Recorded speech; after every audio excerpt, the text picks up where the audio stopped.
and it has to come back, so we're going to give it a second, hope that this pops up. And then, internet, we were just doing a full 10-minute rant and then realized that my live stream said it was on, and then we clicked over and no one said they could see us. So now we're back. I hope you're doing very, very well. It's my friend Valerie, who pronounces Caribbean differently than I do. Very excited to see Caribbean versus Caribbean. Leave your thoughts in the chat. How do you pronounce the tomato of it all? So the players at home are aware. Usually, as you all know, I'm a beer guy. If you guys like beer, Devour, which is like tavern and devour, is a sponsor. If you guys want to use the code KOI10, you can save $10 on craft beer delivered directly to your door. You don't have to go to craft breweries all around the country. You can have it delivered to your home. There's a link in the thing, because I'm a beer guy, and having a beer sponsor warms my Irish heart. But tonight, it is Pirates. So this is rum. We're going Mai Tai. It is orgeat, rum, curacao, and lime juice. Yep. Okay, so that's what a Mai Tai is, which I'm learning. It's one of the most popular drinks, but I'm just catching on. Same. Good people, hello. This is brought to you by Michael McCarstle, patron saint of Watchalongs. I was like, yo, we should watch the third one. And Michael's like, what if we watch all of them? So we're going to be diving into the Pirates of the Caribbeans. Caribbean. See, Caribbean's like a carabiner. Like hiking, which is why I think you say it that way, because you hike. It could possibly be true, but I think it's the old-timey way. Caribbean or Caribbean, you tell us in the chat, how do you pronounce it? Someone asked who this is, my friend Valerie. I've known her for 4 years? Almost 4 years. Which in LA is like a lifetime. In LA, It's a 4 very years long is a time. long time. So Coy's my first friend here. in LA. Yeah. Yeah, that's pretty rad. Yeah. We met at a Halloween thing? Yep. Yeah, so quite a while ago. So we're gonna press play. This is the power control. This is how we're watching it, and that's also how we're watching it, because we have two sets of headphones, and I couldn't get the Bluetooth work on these, so Bluetooth here. Off. Did it turn off? I heard. Uh-oh, let's see. Let's see if it turns back on when I get this back on. Now is it doing anything? Let's see. Can you hear any sound? Okay, this is gonna be the most entertaining back at home. Yep, oh, maybe. Adjusting to here. Did you get it? Can you hear anything? I can't, but I'm on the other TV. We got two TVs set. Can you hear? There's no sound? There should be sound. Guys, when you think Coy-Jandreau, you think tech savvy. And frankly, this is why. Can I press it? Is the light Should still I on? press it? Yeah. This is how technology thrives. There should be sound. I heard do. Okay, let me go back to this. Connected. Yep. Now you hear? Connected. This paused. Let me test it. Give it 2 seconds, because last time it took 2 seconds to kick in with the actual sound. To acknowledge it. Yeah. Nothing? I'm very, very comfortable with watching this whole thing with no sound. That sounds bold. I think that would Have be you done this? Have you seen this movie enough times that you know what's going on enough? I've seen it at least 2 times. Okay, I'm gonna give it one more minute before we just let fate have this silent experience of a silent film. Should I press this again? Yes. Should I do this again? I think if it needs to connect. See, we did the testing before, so anyone watching this later that's like, why didn't they test this? We did test this. It just didn't work out. He tested this probably 3 times total now. I did. Okay, I've so been now trying. it's Okay. off. Ooh. And now it says connected, but now it's Yeah. paused again. So I'm gonna press play again. Is the sound on? What level is the sound on? That should be up decent. It's just not even communicating. Not even communicating. Does this have its own sound? It should be here. That's what this little button is. That's what this is. That's poop. Okay, let's see. Let me go to players at home. I'll do apologies. I don't know what is going on. It says it's connected. It should be, and the lights are on? Yeah. Lights are on. It's connected. And we tested this earlier, and my output is Bluetooth, so there should... It worked. And it worked seconds ago. Can we go to... There it is. I don't get it. Output volume. Living the dream. Living the dream. That's what we're doing. It's okay if I'm watching this with captions. Yeah? Yeah. Hell yeah. Okay. Let's throw on captions. Let's watch it with captions. And then I'll have my sound and talk to you guys. How do I even do? Okay, subtitles. Oh, Oh, did you have sound for a second? Yeah, That's I have ironic. sound. You got sound? I have sound. I just had to acknowledge the sound. You have sound. Yep. And we're going to keep subtitles on just in case. Okay, Because perfect. who knows what might happen. Okay, folks, we got sound. Do you still have sound? Yeah. Okay, amazing. All right, you lovelies, we're going to start the movie in 10 seconds. Okay, you press play on yours when I count down to 1. When I say 1, press play. Okay. And I'm going to say 1, you press play at home. And I'm currently on the restart. So 5, 4, 3, 2, 1. Pirates of the Caribbean being. Very excited. Appreciate all your patience at home. I am very sorry to anyone that joined this stream in like a day or two that's like, why are they starting 5.5 minutes in? I'm going to leave a little chapter marker so you can skip ahead to the 5.5 minute mark. We're going rum. We're going excitement. I'm a little worried that my intro is different than your intro. So I'm watching it on Disney Plus up on the TV, and it's like 5 seconds ahead, but we'll deal with that. We'll figure that out. Nicely done. Okay, there's that. I've done this before. If anyone's ever had a long distance relationship, you know how to sync it up. Yeah. It's true. It's a journey. Okay, we did it. Against all odds.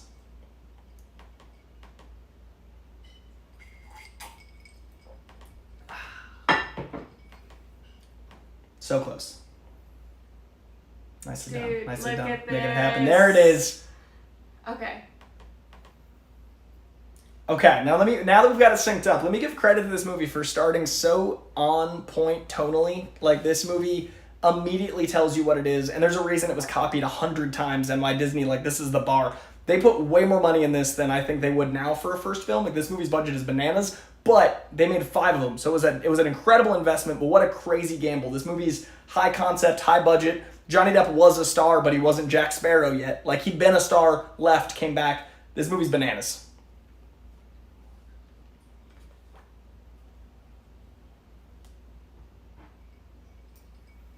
Love hating this guy.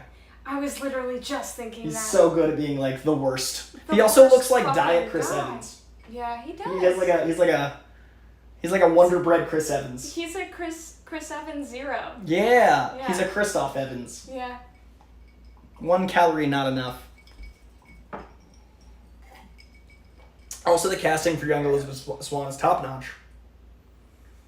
Also, you lovelies, I will be doing an unboxing live soon. I've been really busy. I know we haven't done a live stream in so long, so it's good to see you all here. I do apologize for the absence. I've been so busy. If you haven't seen me on the internet, it's been a lot. Also, if you're in LA and happen to be going to any event involving a multiverse of madness on the 5th, you might want to attend a certain 3 o'clock show. And maybe a 10:30 show, but I'm just saying I can't tell you why yet, but maybe you should go. Such good casting. It's fantastic. Aha, Michael McCarstle got rum. Okay, good. I was worried for you. What up to Nash? What up to Black Loki 3004? We got Snafu, who says it both ways. So far, the vote is both ways. Okay. Michael McCarstle also both ways. I respect you all for going both ways. It's very 2022 of you. Yeah, I go both ways too. It's very important to be honest about it. Yeah. And very open and available. Caribbean in normal vernacular. Mhm. And then Caribbean when referring to the movie. And this is what, the 1700s? Yeah. So I feel like, yeah, maybe it changed in the 1900s. Let's see. I stole Michael McCarstle's shirt. All apologies, Flick and Real. You're always a merc for life in my heart. Can we talk about his chest hair? We Because can. you can tell that it's trimmed. Well, yeah, So because... what were they doing back there? But they did it with like a sword. I feel like they did it... Like, he's still That's got to be fucking presentable. metal. He's got to be so... You know, like... So Because metal. it's just long enough, he could have done the sword. Yeah. Just I'm into it. Just holding up the hair individually. Yeah, like you just like... Yeah. Which I respect. Yeah. Robin West Parker, I have no idea why this is in the middle of the screen, but frankly, it's quite distracting. I don't know how to control that, but here we are. We can't get that off of the middle of the They're literally right there in the center. And they're also, like, these are older tips. Like, this is from the last live stream I did, not even the current one. They're just... I appreciate those tips, and permanent shout-outs to everyone. But we've had enough tech issues. We've had enough tech issues. We don't need to add variables. Yeah, if you do anything with that. Because it's not, like, giving me an option here. Yep, so that's going to be what it is. All right, we've just met the handsome Orlando Bloom as a wee lad. Before he ever knew anything about Katy Perry. Yeah, it's true. He was already a Legolas, but he was not yet a Mr. Perry. What's that new show he's in? The one where he's like in the fairy world? He's got a new show. I don't want to be mean, but I have no idea. I don't either. I mean, I'm in pop culture and I don't know, so you're not being mean. Okay. Yeah, that's actually a very valid point. Yeah, like you wouldn't know. You I don't should, know. and I don't know. It's hard to stay in the game. It is. There's so much. There's a volume. We got SXMLS. Coy, love your vibe and hope and hope knowledgeable you are about comics and life in general. Keep up the amazing work. Appreciate it. Thank you very much. I try to be positive, and also it's hard. Keira Knightley, one of the most just staggeringly beautiful and wonderful and very nice and talented and smart people on the planet. She's lovely. I know that this isn't your clientele, but many of the bi, pan, lesbian women that I know of. She's like an awakening? She's been an awakening. Do you know what I think it is? I think it's like Leonardo DiCaprio in Titanic, where he's a very lesbian-looking male. I think she is the female Leonardo DiCaprio. Yeah. Also in a boat film. Yeah. A lot of ships, awakening ships. I don't know what it is, but she did it for me, that's for sure. When people say they ship it, they mean movies about attractive bisexual awakenings. They ship it in these ship movies. Such a great way to open the movie, just the right amount of suspense. I totally agree, Michael McCarstle.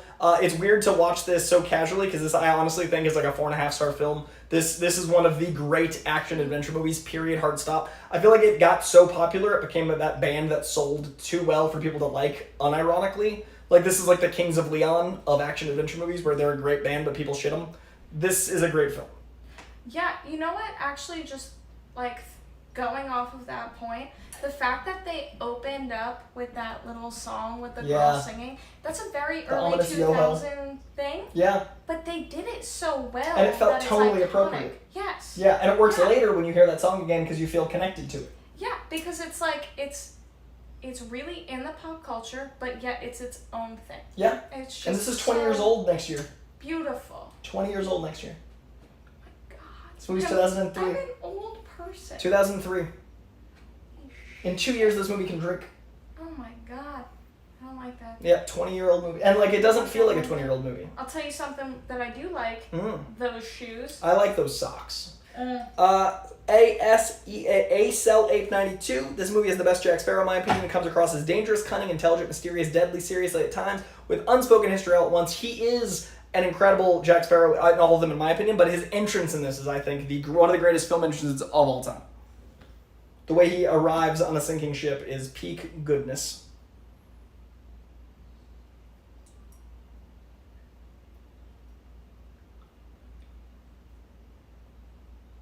Michael McCarstle agrees. Kira's an early crush for him. Oh, yeah. Jack Sparrow does seem like a great road trip companion. I agree, Jack's Packet. Alonzo, hope everyone's doing well. Love the channel and content. Thank you very much. Geekdom Collectibles, what's happening? Random Koi livestream. You're goddamn right. A Random Koi livestream with Rum and Pirates and Valerie's. Cheers. When is one of your live streams planned? It's probably planned by you, but the world they doesn't always know. do seem quite random Yeah. as a viewer. As a viewer, when I have time. Yeah. Me and Michael talked. That was all the planning I needed because he was the only one I needed in here. I wanted to make sure Michael was available. Took off work. Michael McCarstle, shout out. Wow. But now that we have time, here we are. And I'm going back to work after this. I've got a 10 o'clock thing, guys. It is chaos in the John Doe house. Again, as always. As always, thanks, Orlando. He understands my schedule. As always. He's another one. And, you know what's interesting? What? There's a very pretty man and a very pretty woman that both have both sexes features. Just like I think Kate Winslet and Jack Dawson.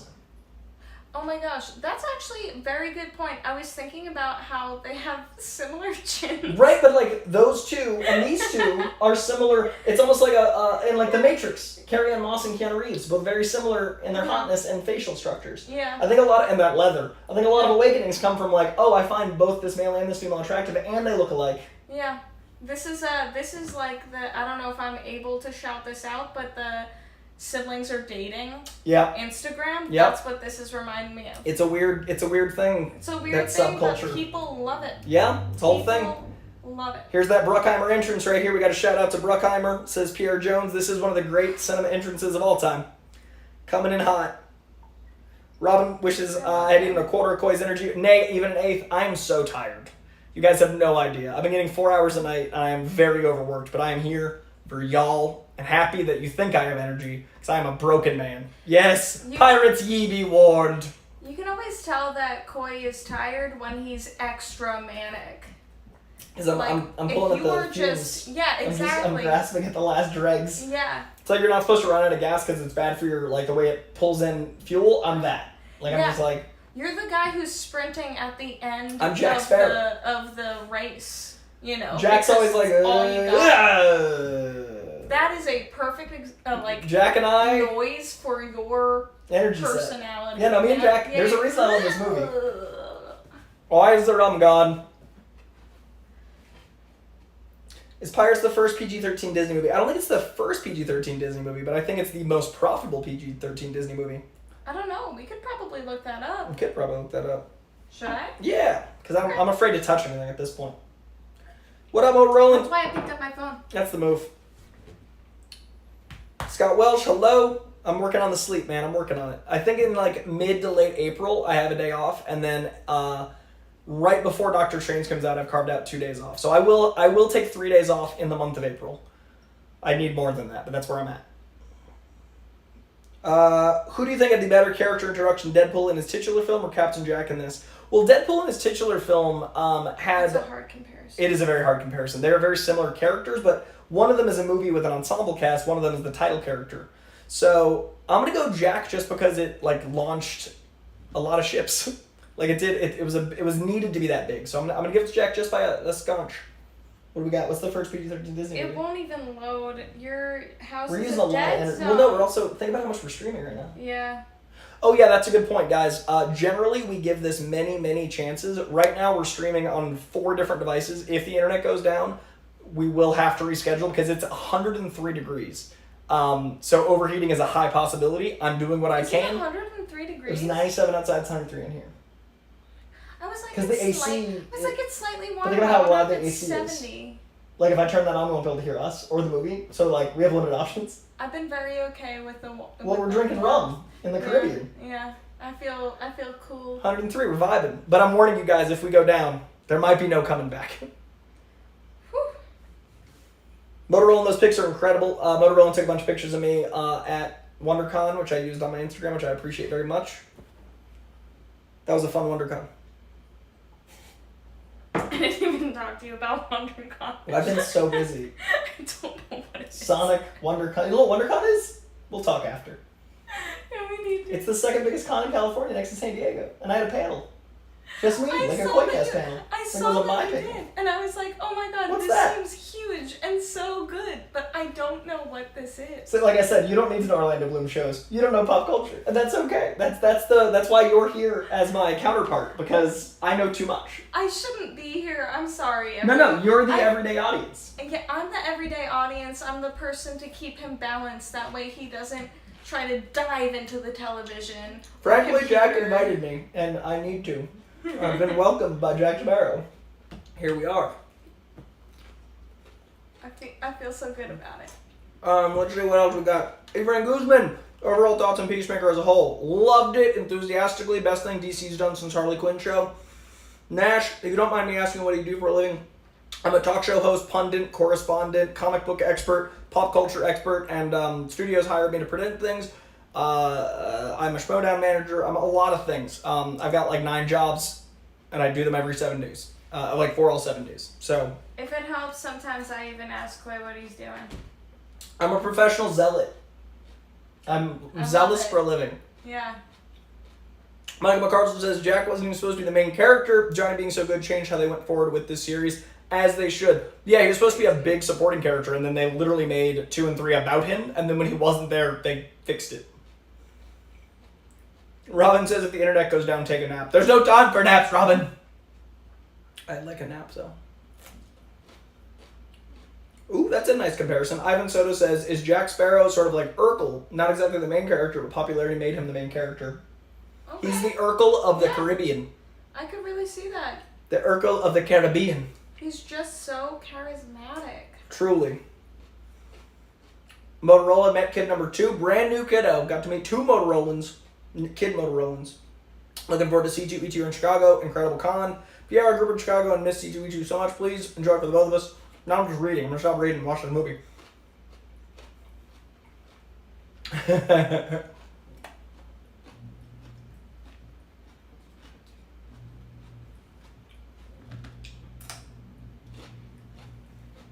When I was on the way here, I was like, should I wear a corset? Amazing. I did tell you it was a watch-along. Just because I knew that it was going to be Pirates of the Caribbean, and I remember her being like, and just being like, I don't know why, like, this This fucked moment up. is what you wanted to relive? Yeah, it's fucked up, but You're like, I should it's go around and so phone it. hot. Like, it is.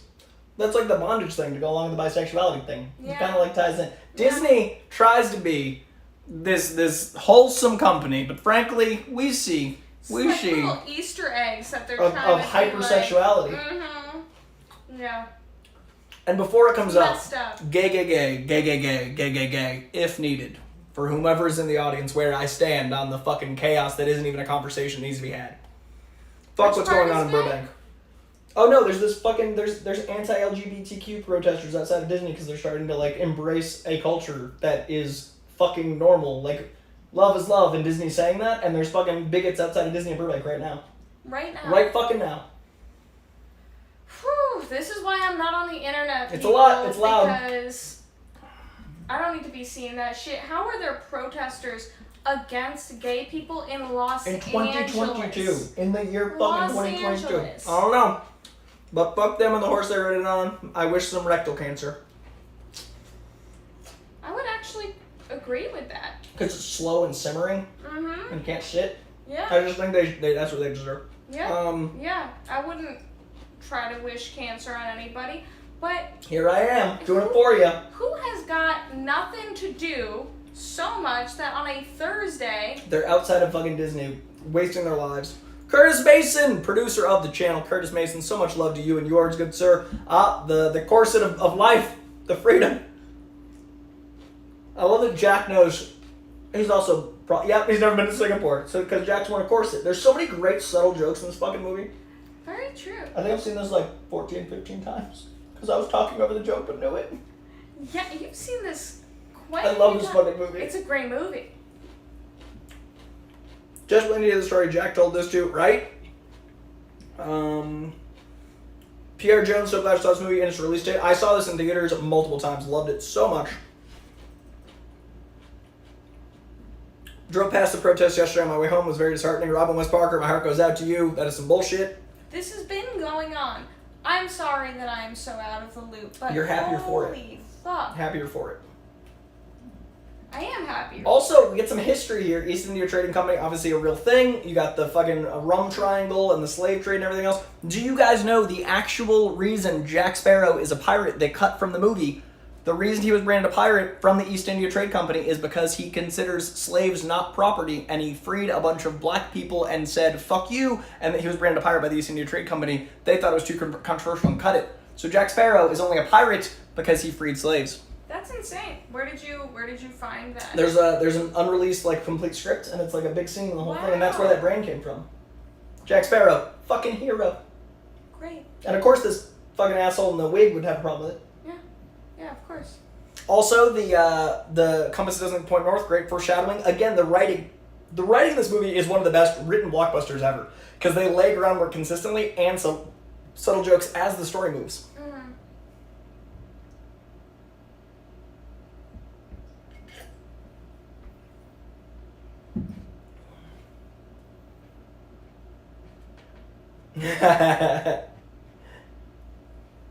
Christoph Evans, son of a bitch.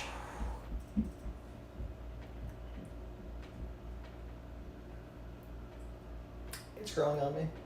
As soon as I had like 3 sips, I was like, I like him, I die.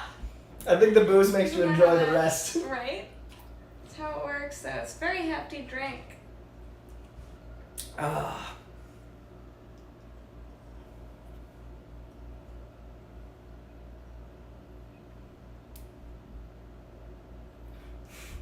It's a great fucking hat. I know.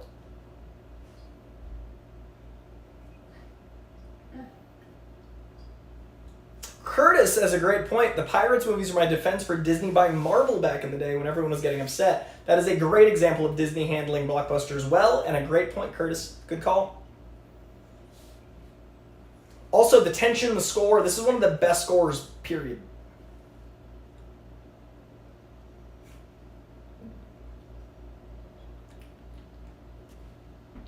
Beautiful scene. Listen to the first time you hear these. Oh.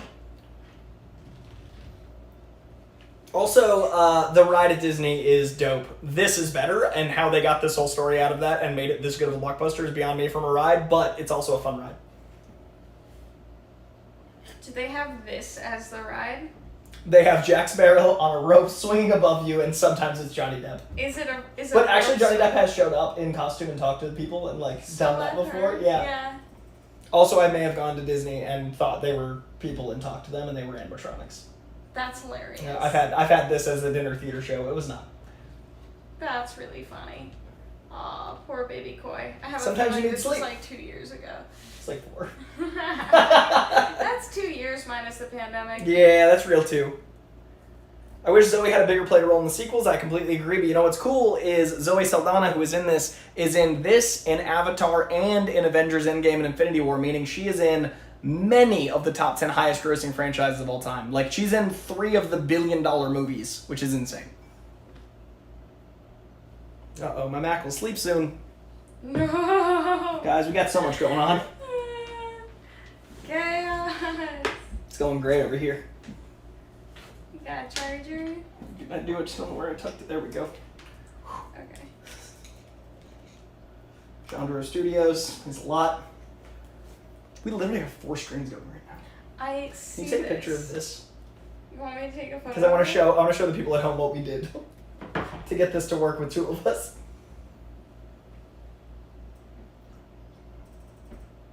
This is difficult. Did you get the CD too? I'm trying to.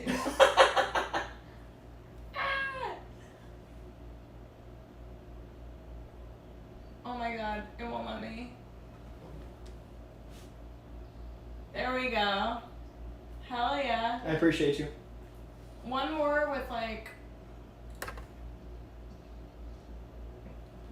that one's so good. Yes. Yes. That last one was much better. What are your favorite non-anime animated shows? Mine are Young Justice and Arcane. Harley Quinn animated series. My Hero Academia is anime, but I had to shout it out because I love it so much. Any of the Batman or X-Men animated series. I used to be a Simpsons guy, but it's I just have fallen off over time. I really like that conspiracy theory show on Netflix called Inside Job. A lot of good animation right now. I'm usually not an animated guy, but I'm trying actively for the sake of a lot of the crossover with comic books. It's weird. I love comics, but I don't like animation. I like controlling the page turn, so to speak. I also have a hard time without the eyes. I connect to actors' eyes, and when animated, I just don't feel that connection. I love animated shows. I love animated Pixar movies. Movies are one thing, but Big Mouth season 1 is just insane, and then season 1 and 2 are good, and then Rick and Morty season 1 and 2. I can't say much for when they, the writers started writing, things change. But yeah, there's a lot of good. Also fantastic. I've heard fantastic things about Arcane. I've only seen an episode. I don't think you would call that an anime because it's more like a video game. There's also a show based on Critical Role, which I've heard is really good, which is my buddy's, but I haven't seen it. But I've heard good things about Arcane as well. Man, Johnny Depp is handsome. This movie is just full of strong Everyone's just stunning. jawlines. Everyone's just stunning. Yes. Oh. Immaculately skinned, beautifully facial haired stunners.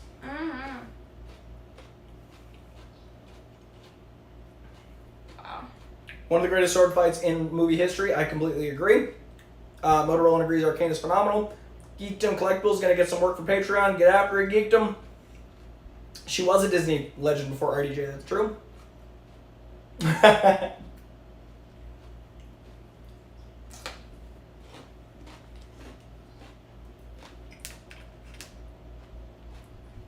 Oh, that's not the right quote. You good? There's another cord that is white that goes in here. I think it's by your feet right there. See my shoe? Oh, no. And it's coming up Millhouse. There we go. There's the magic. Oh man, the score slaps so hard. I know.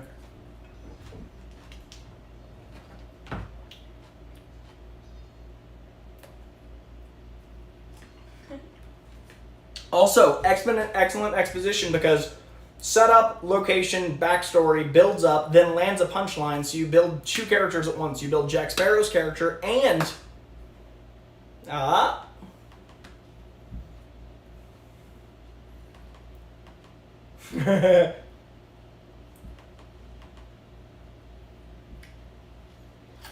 great exposition. Action-based, comedic-based, story building. And a donkey.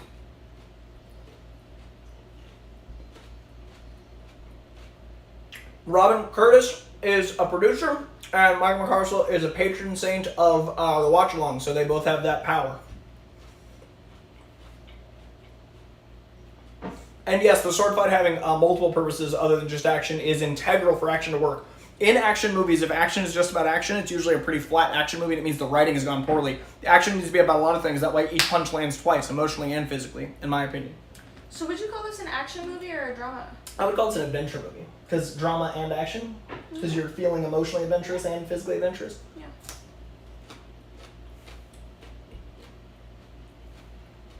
The three-way sword fight in Dead Man's Chest is incredible, Jack's Packet. I agree. We're going to be watching at least the first three, maybe more. We're going to be having a pirate's journey.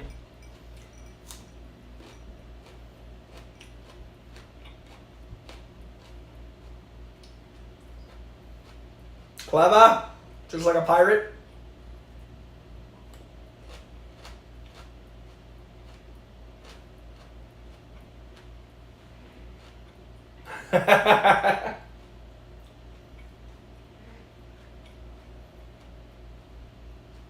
Oh. He doesn't want to be a pirate.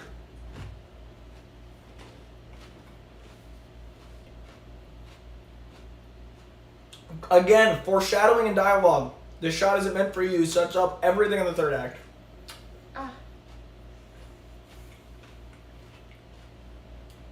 Just a gorgeous film. The way that they light it and Yeah. color. It's just beautifully done. Because it all looks like natural lighting, but it's not. Like, this all looks like it's light peeking in, but it isn't, obviously, because they're lit well. Like. Yeah, it's just done so meticulously. Mm-hmm. I mean, look at that shot. That looks like the ride. That is literally a shot from the ride. Yeah, but that difficult to do, but the other scene, the way that it was lit, is just like stupid hard to do, and then like everything pops You know gaffers. so well. All I know about movies is the lighting. And how hard it is to do right. Yeah. Were pirates as cool as movies and shows made them look? No. I don't respect the 12 of any fucking nationality or origin, but pirates raped and pillaged. So I will never side with people that hurt the weak, but also these wicked fucks that were the cops of the day were not great either. It was a rough time. But pirates are cool in movies because we like underdogs and we like people that are taking what's theirs. But obviously, it's like they were saying, very smelly. Do you rather the criminals or the police? It's like... Criminals, but only because I'm paying my fucking taxes to police and they're criminals with fucking authority. But Exactly. pirates are cool because we like underdogs. I'm stealing one of these. What is There's chili this? lime on there. Is this tahini? Yeah. Or is, I don't fuck around. It matches the Mai Tai. Little lime accents. I love it. Love it. It's big scope Bruckheimer lighting, says Pierre Jones, which I love. A lot of early 2000s movies had this wonderful lighting to it. I agree, Mike McCarstle. I missed it. Gorgeous.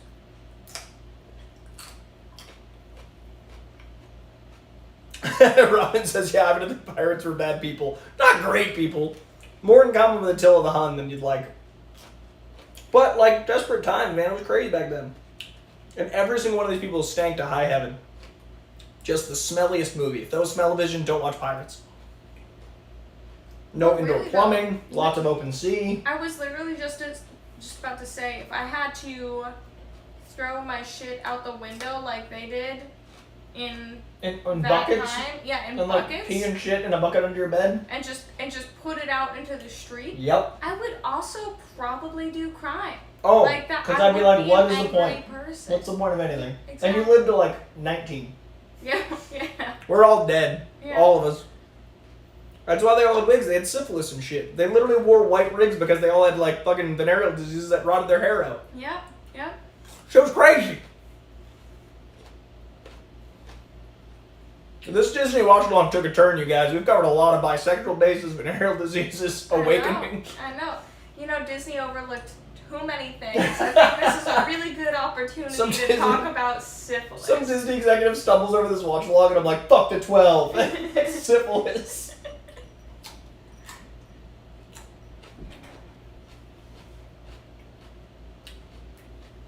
I honestly give credit to, this was 2003. 2008 was... 2003? That's why I said it was 20 years ago. I was legit with that math. I'm sorry. I was like, no. 2003, you're like, oh, I can acknowledge these facts without actually assessing them. I didn't think about it. 2003. So, this was 5 years before Iron Man, which is a Paramount release from Marvel. It wouldn't be till Age of Ultron that they were fully a Disney company, which was, I believe, 2012.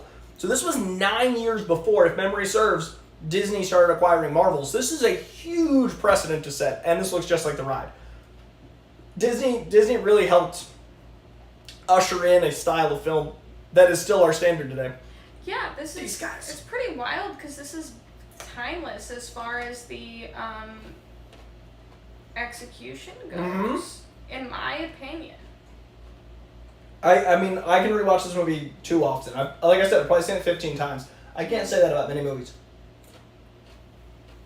Michael McCarstle was 10 years old. Welcome to the chat, Michael McCarstle doing math. That is the thing, right? Isn't that crazy to think about? Like, what a formative movie. I was 15. I'm only 5 years older than you. That makes me feel slightly old, but not too old. I can live with that. I was still in high school. I was born in 96, so... You were 7 as fuck. Yeah. Whoa. I know. I don't think of our age difference often. That now I do. I know, right?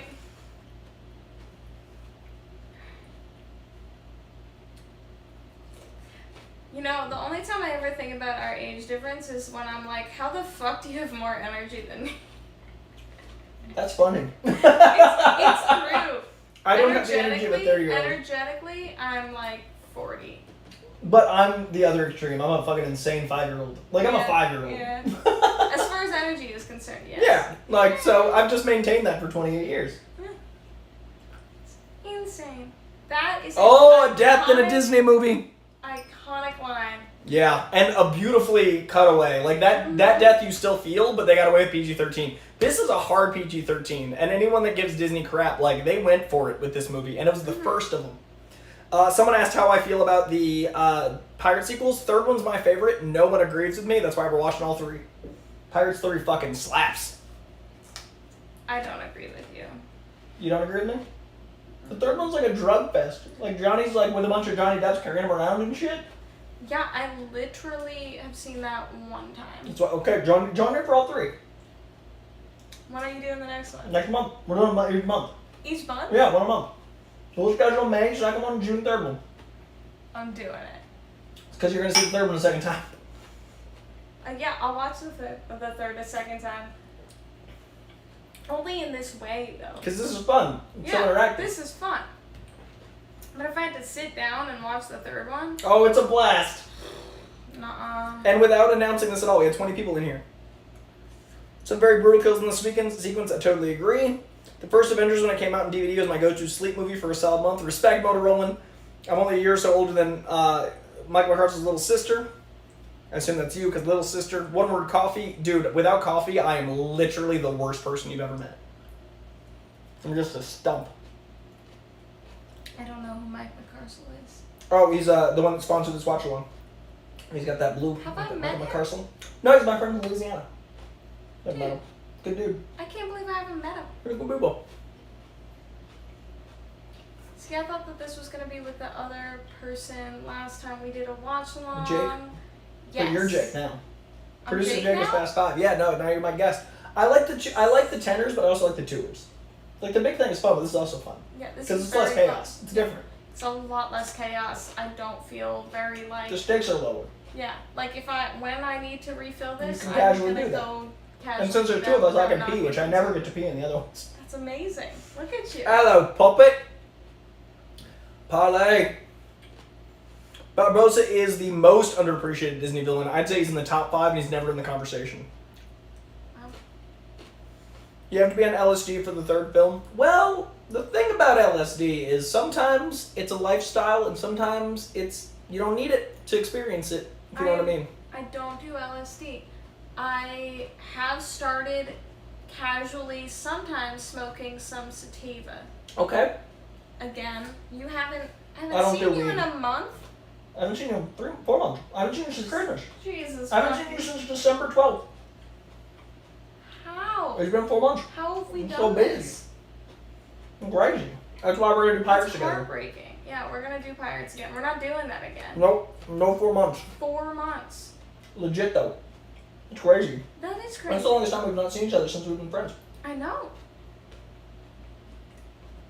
I also love the not foreshadowing, but I love that we get these explosives which are time appropriate. But that leads to the Chinese pirates and things that with the leaning more explosive because that's like historically accurate. But they allow some versatility in the pirate hood. Also, when we have the pirates like under the sea later, the CGI in this movie is also like not regarded highly enough. This is like what Jurassic Park did for practical effects mixed with CG. This did for CG mixed with practical effects. Like this is the companion piece of the fucking bars set, in my opinion. I would agree just because I would think like, I wouldn't say this is realistic, but it is as realistic as a skeleton as can be. It's as realistic as it gets as far as the explosions go. Yeah. Because you see a lot of those ridiculous films where like you have an explosion, the car flips, and yeah. This is just like, you got your excitement, but you also believe what's happening. Oh, comment of the day so far. Marche 6. LSD is like Orlando Bloom. You don't need him in his movies, but he makes them more interesting. Amazing. Also, neither are my personal taste. I would agree. Everyone's got their drug. Everyone's got their actor. Beautiful, wonderful, I appreciate it. Not for you. Not for me.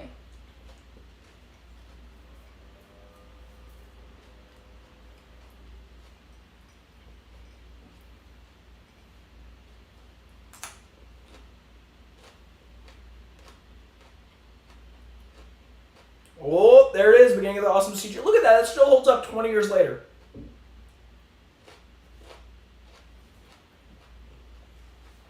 Baron G, we're still in here, man. This is live. Welcome.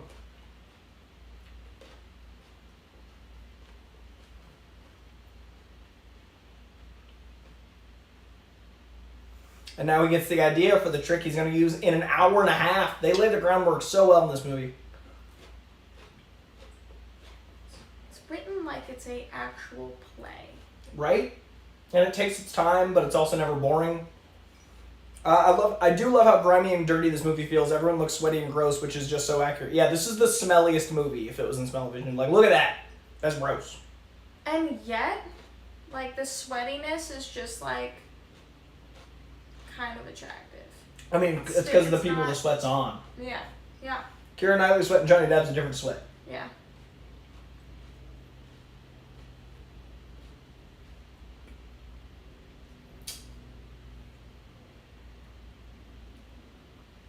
Like this guy? Jeffrey Rush. Barbossa. I'm saying top 5 Disney villain. The chat disagrees, but I think top 5 Disney villain. Can you elaborate on who else might be? You don't have to give me all of them, but who else might be up there? Jafar? From Barbossa? Aladdin? Yeah! Jafar's a fucking G! Crazy tentacle bitch from Mermaid? Oh yeah. Ursula? Yeah. Oh, Scar. Yeah. Bisexual King. Scar. For sure. Bisexual King. I mean, I want to say Yzma from Bruce the Groove. Oh, yeah. Sid from Toy Story? Yeah, okay. Those are the conversations I have. I don't agree with Sid, though. He literally, tore toys apart. Yeah, but he didn't know what he didn't know. He literally thought he was playing. He was an artist. Sid's an artist. Thank you. Yes, he's an abstract artist. He grew up to be that really weird artist guy in Spaced. I'm sure that is too obscure for most people to know, but it's a British TV show with Simon Pegg before Simon Pegg was famous. Yep, this is too obscure for me, and I'm a pop culturist. Love Simon Pegg. One of my favorite introductions for a villain, because you automatically go, he's got a code, because he lives by the pirate code. Under the right of parlay, we don't hit her, but he's still a pirate. Brilliant introduction, and fucking Jeffrey Rush is a national treasure, an international treasure. The Hunter from Bambi, Varen G says, everyone put in some of your favorite Disney villains in the chat. I want to see who you got, who I forgot. Sid is a misunderstood artist, a.k.a. Kanye. If Kanye wasn't a billionaire, I'd have a different conversation about Kanye. You know my Kanye thoughts. I have strong Kanye I just saw Kanye like 3 months ago in person. That was a weird... I told you about that, right? Yes, you did. See, my anger is with that... Obviously, he's got some shit with his personal life that's getting blown up. He's not being mentally... Like, he's not taking care of his mental health. And if I were famous, I can't have a real opinion, because if I were famous, I have no idea how crazy I could potentially get. Yeah. So that's very difficult. Obviously, he's doing some controversial shit. But also, just regarding his music, the album that was like, I Am Bipolar. Yep. He didn't write lyrics for certain parts of the songs. He would just over some of the songs. I'm not gonna lie, I still bopped him. Three albums and I was out. I got first 3 albums and I was done with them. Yeah. Like, you know where I stand. Yeah, you were like, I'm gonna listen to College. College Dropout. What was the next one? I was out right before 808 and Heartbreak. I had College Dropout on repeat. I love that album. It's a great album. And then the next one was good. It they diminishing returns for me. Like, each one was like 20% less. And if it's under 60%, I'm out. Yeah. I was casually watching this in the ER. My ankle is not broken. Heading home now. Everyone have a good night. Robin Buzz Parker, I'm so glad your ankle's not broken. Robin came from the Redwoods down to WonderCon to my panel with his leg like wrapped up and like hope for the best. I'm so glad to hear it. Robin's awesome. Robin, that is triumphant. Gangster. I wouldn't say it's gangster. I would say one leg limp swag is gangster, and doing it for the people coming to the con. Okay, you got a pimp walk. Cheat up. I'm going gangster. Robin, but Pierre Jones says, sorry guys, I didn't mean to throw you off guard with Kanye. That's fair. It is always alarming. Okay, people think Scar. Scar for sure. Michael says Scar. Robin says Scar. Jafar from Nash. Abula from Encanto. Very recent, but solid. Ivan agrees with Jafar. People are with me. Yeah.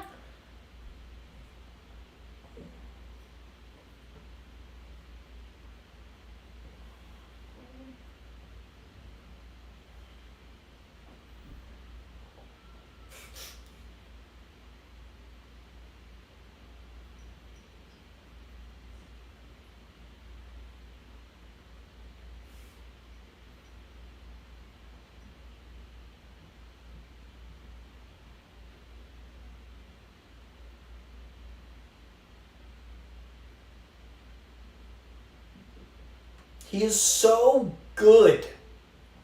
It's stunning. I can't look away. He's so interesting. And also, again, the lighting in between the bars. It's just really bringing out his eyes. And also that line, this exchange of dialogue. I'm on the writing, you're on the lighting. The writing, so you want to turn pirate to you. Orlando Bloom, never. He's been against pirates his whole life. At the end of the movie, he commits to being a pirate to save his life. Setting up the third. Every act of this movie. Don't give away the end of the movie. Sorry, guys. Spoilers for 20 years ago. Yeah. 19-year Spoiler spoilers. alert. Actually, this came out in July, so it's almost exactly 19 years. Scar, Dr. Facilier from Princess and the Frog. Music villains are Varen's favorite.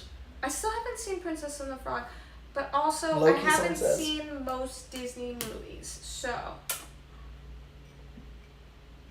Or Disney princess movies, I should say. That's fair, that's fair. You know what I will say? Oh, knows his dad setting up, little up. A knowing O. Sorry, you're saying? I was saying, the only time I I used to drink rum was when I was like 17. I would go into a friend's basement and try to watch all the Disney movies I never watched as a kid. I respect and we would that. have a little Captain Morgan. That's fun. Yeah. Only time I drank rum. Besides right now. Yeah, I don't drink rum a lot anymore, but this feels nice. It does. I'm gonna have to extra hydrate after because the sugar on the rum, holy shit. Oh, it's high. It's a happy booze. Oh, it's high up there. We're borrowing happiness from your mom. I gotta make sure to replenish it. Killmonger, top from Pierre Jones. I agree. Killmonger's incredibly one. This is a question I've had a long time. How do you feel about shows or movies using villains when they've overstayed their welcome, comic movies and shows and otherwise? I mean, obviously anything overstaying its welcome is shitty, but a lot of times you can bring them back to relevance. Like Loki has stayed awesome this whole time and even got a 6-hour show. Like you can sometimes it's worth them coming back. Loki's show was so good. It's my favorite Marvel show. Oh. But Moon Knight, if it sticks to the landing, might take over Loki. Moon Knight's that good. Really? Yeah, I've seen a chunk of it and it's exceptional. Is it out yet? First 2. First episodes are on Disney Plus right now. First 2? Okay. Out of 6, so you can watch the first third. Genius! That is part of my life fucking credo. This is madness or brilliance. It's remarkable how often those two coincide. Jack Sparrow, spirit animal. That's a very good tattoo. It really fucking is. If it wasn't such a basic bitch tattoo to get like a pirate's cat, actually maybe 20 years later it's not. No one would know. But 20 years later, like it might be like acceptably fucking retro. Yeah. I feel like if I got it then, I'd be like, Now yeah, it's fucking... vintage. God, that hurts. You might as well just get one of those feathers turning into birds tattoos. Well, his like, sparrow tattoos gonna are be fucking vintage awesome. now. I avast. Michael McCarstle says this movie seriously should be this good. I agree. We almost got Bushman and Moon Knight, but the director was worried to be too similar to Killmonger, which is fair. But we'll get them. Hades from Hercules is great. Too bad the actors who is. Roman Coke for Pierre's birthday last Saturday. Happy birthday, Pierre, last Saturday. Happy birthday. Maddie Gunner, I'm doing very well. I'm doing the opposite of working out, unfortunately, but I'm enjoying myself. Rum and Pineapple from Michael McCarstle, respect.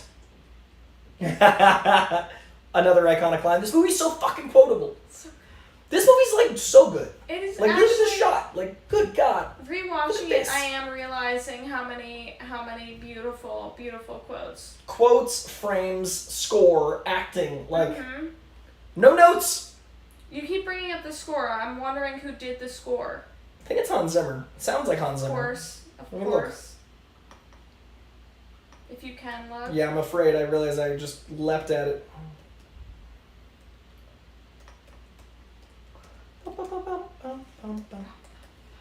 This is what I want to watch at the Hollywood Bowl with like the score playing over the movie. Have you ever done that? I did it for Black Panther.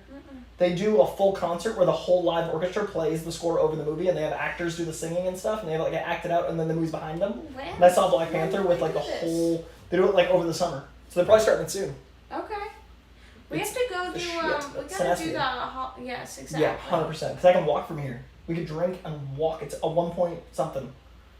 Yeah. That's insane. Yeah. Let's do it. That's gotta happen. Yeah. Well, we should get tickets somewhat soon.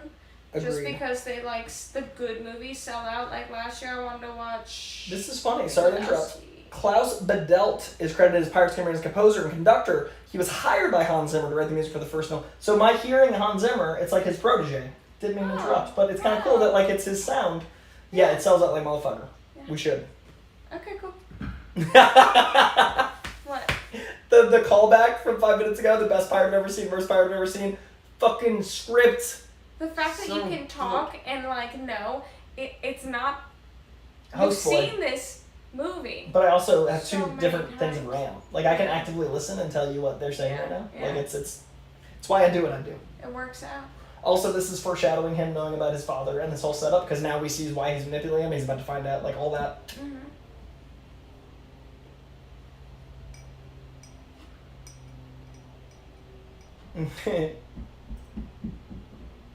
Sparrow be dropping gems like that, at least 2 to 3 in every film he's in. Oh, dude, I think 2 to 3 a minute, man. Hella gems. There it is, the setup.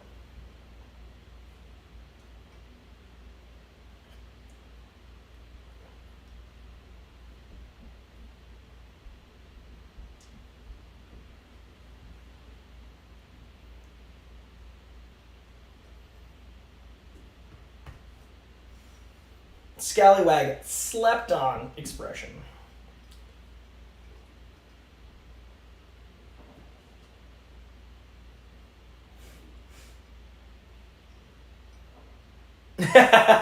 Again, 2 to 3 gems a fucking scene.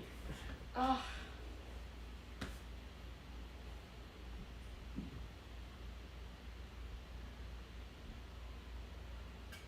See, this is when I would die. Oh yeah, no, that'd be it. Yeah, I got no upper body strength. This is done. Luckily he's this got all is done that for me. Smith training. Yeah. He's done a lot of smithing. Uh-huh.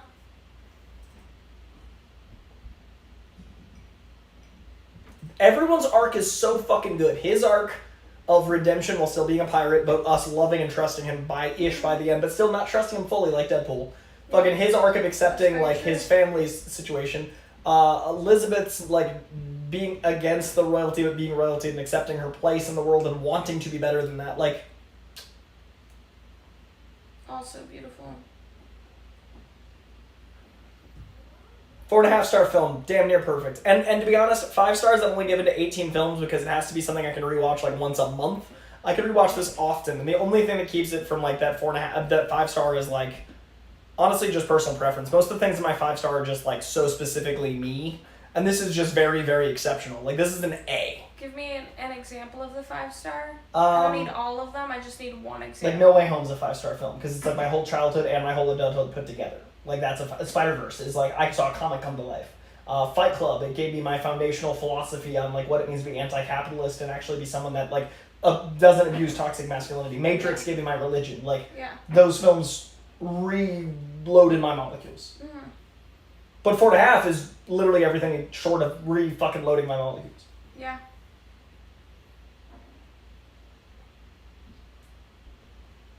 What is Gore Verbinski up to nowadays? He made an incredible film called Rango with Johnny Depp. I highly recommend. One of my favorite animated films of all time. Love Rango. Rango's so good. I've seen it twice. I've seen multiple times. That's a lot for you. I know. Rango's incredible. Yeah. I think Rango's one of the best not Pixar movies. I think How to Train Your Dragon and Rango are like the Pixar level outside Pixar. Still haven't seen How to Train Your Dragon, but I've heard Any of them? insane.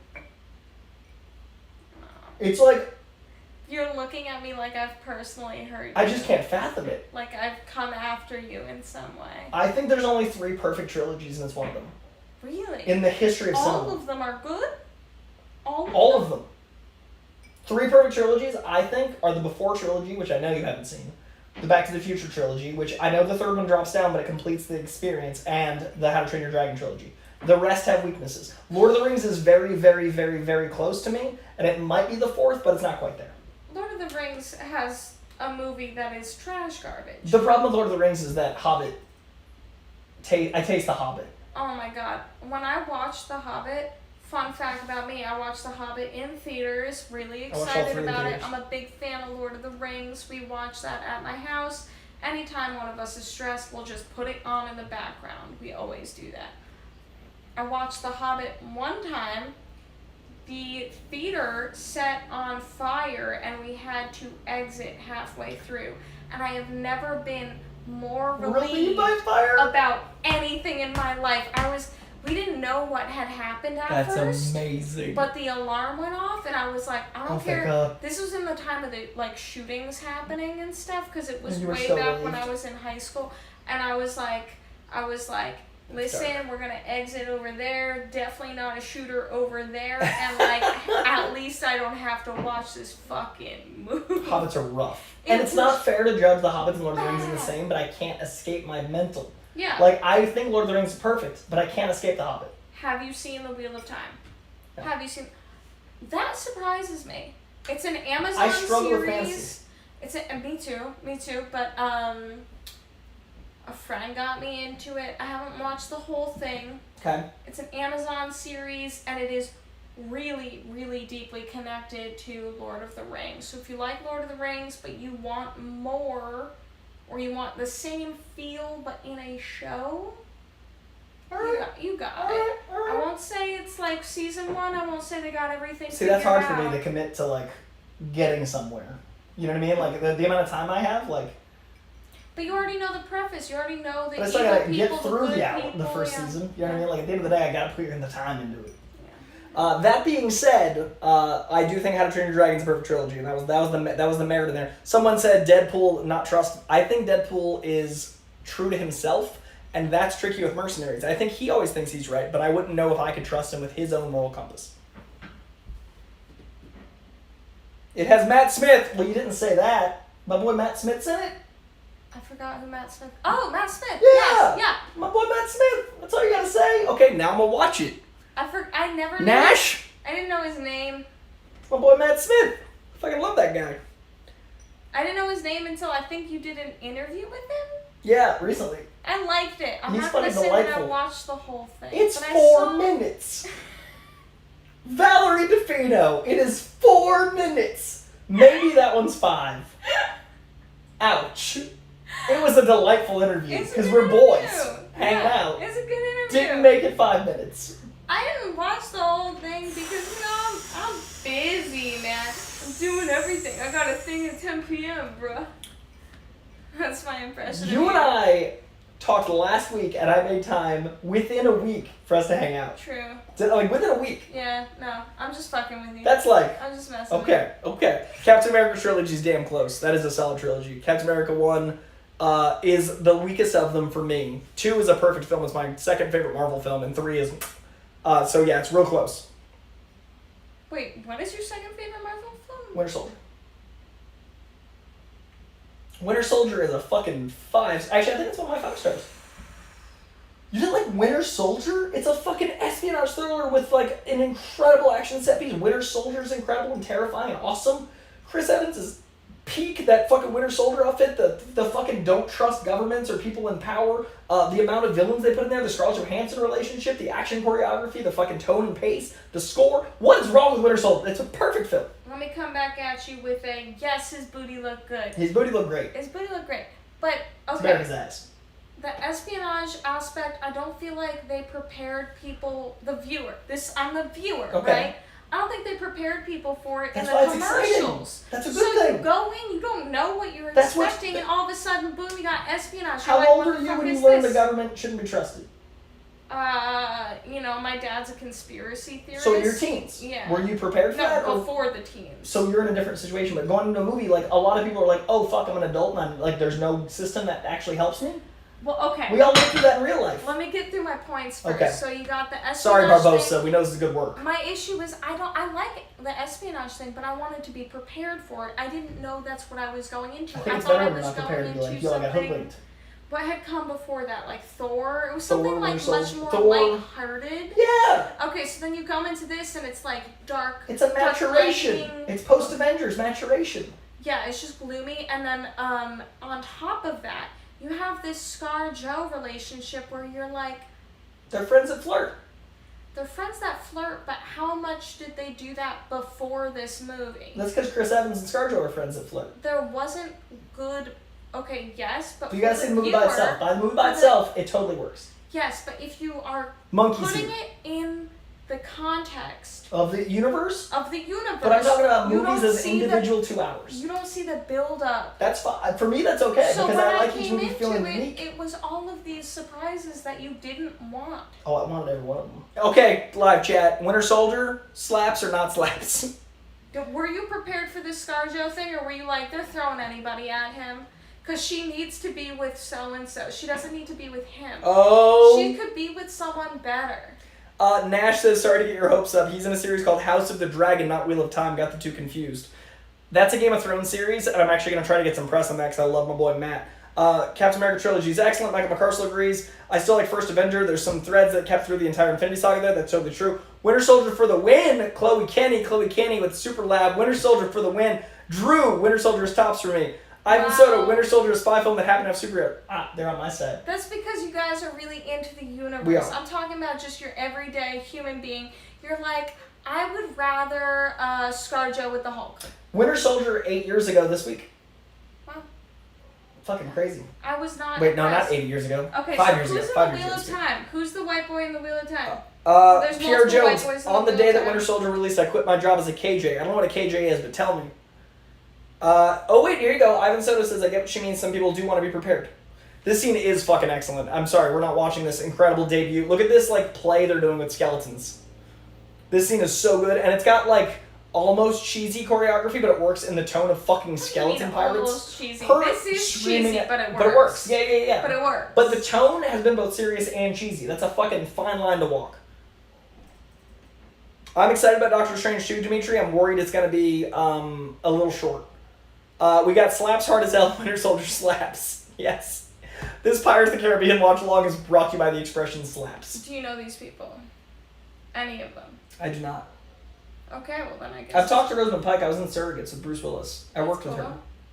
Yo, we haven't talked about how Bruce Willis is retiring. It's tricky for me. Why? Because he was very aggressively, not nice to me. Yeah. But if he was in pain, I'm trying to give him some benefit of the doubt. I just have to go through my, being a good enough person to forgive him. Wow. Kevin Smith's a good enough person. He's a way better person than I am. Kevin's been very outspoken in his, Bruce, we're cool, and I'm you were still kind of a dick to me. So I'm working on my own, I'm doing the work. Yeah. I'm processing. Yeah. Because I don't want to be that guy that doesn't forgive a guy that's sick. He was also, made me feel like garbage. Yeah. Yeah. So, that line! You're in one!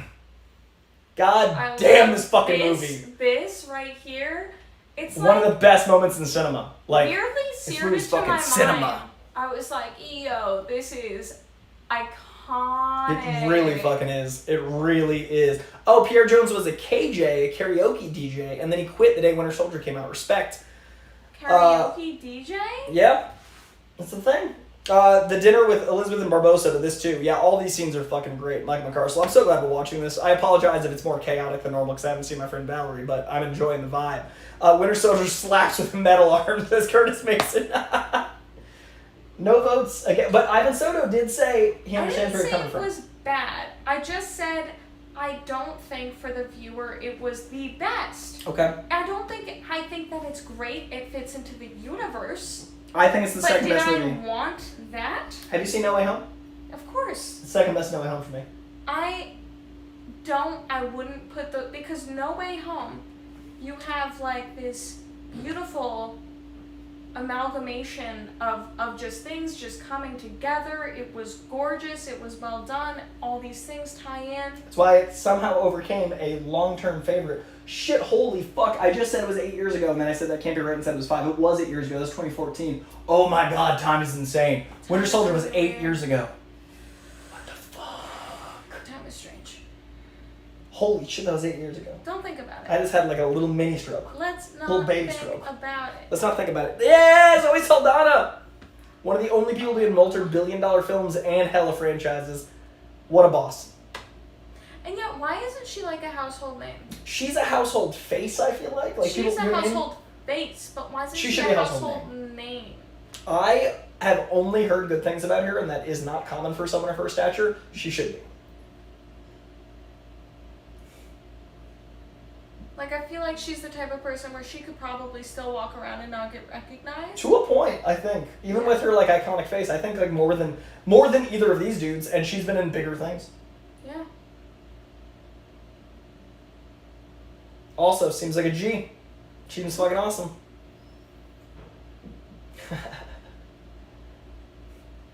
Every fucking line of his. May I ask for another without being a monster because I'm on camera? Is that acceptable? I saw. Okay, so I don't feel bad. Literally just thinking about it. I feel less bad because that was your goal, not me being please, to the kitchen. To the kitchen I'll go, but I won't promise this will be just as good. I mean, the last one was bomb, and we didn't think it was in the beginning. I didn't think it was good, but I'm happy you liked it. I'm gonna have to move. Oh wait, did we move the lines out? Spidey knocked him over. That's what we heard a couple minutes ago.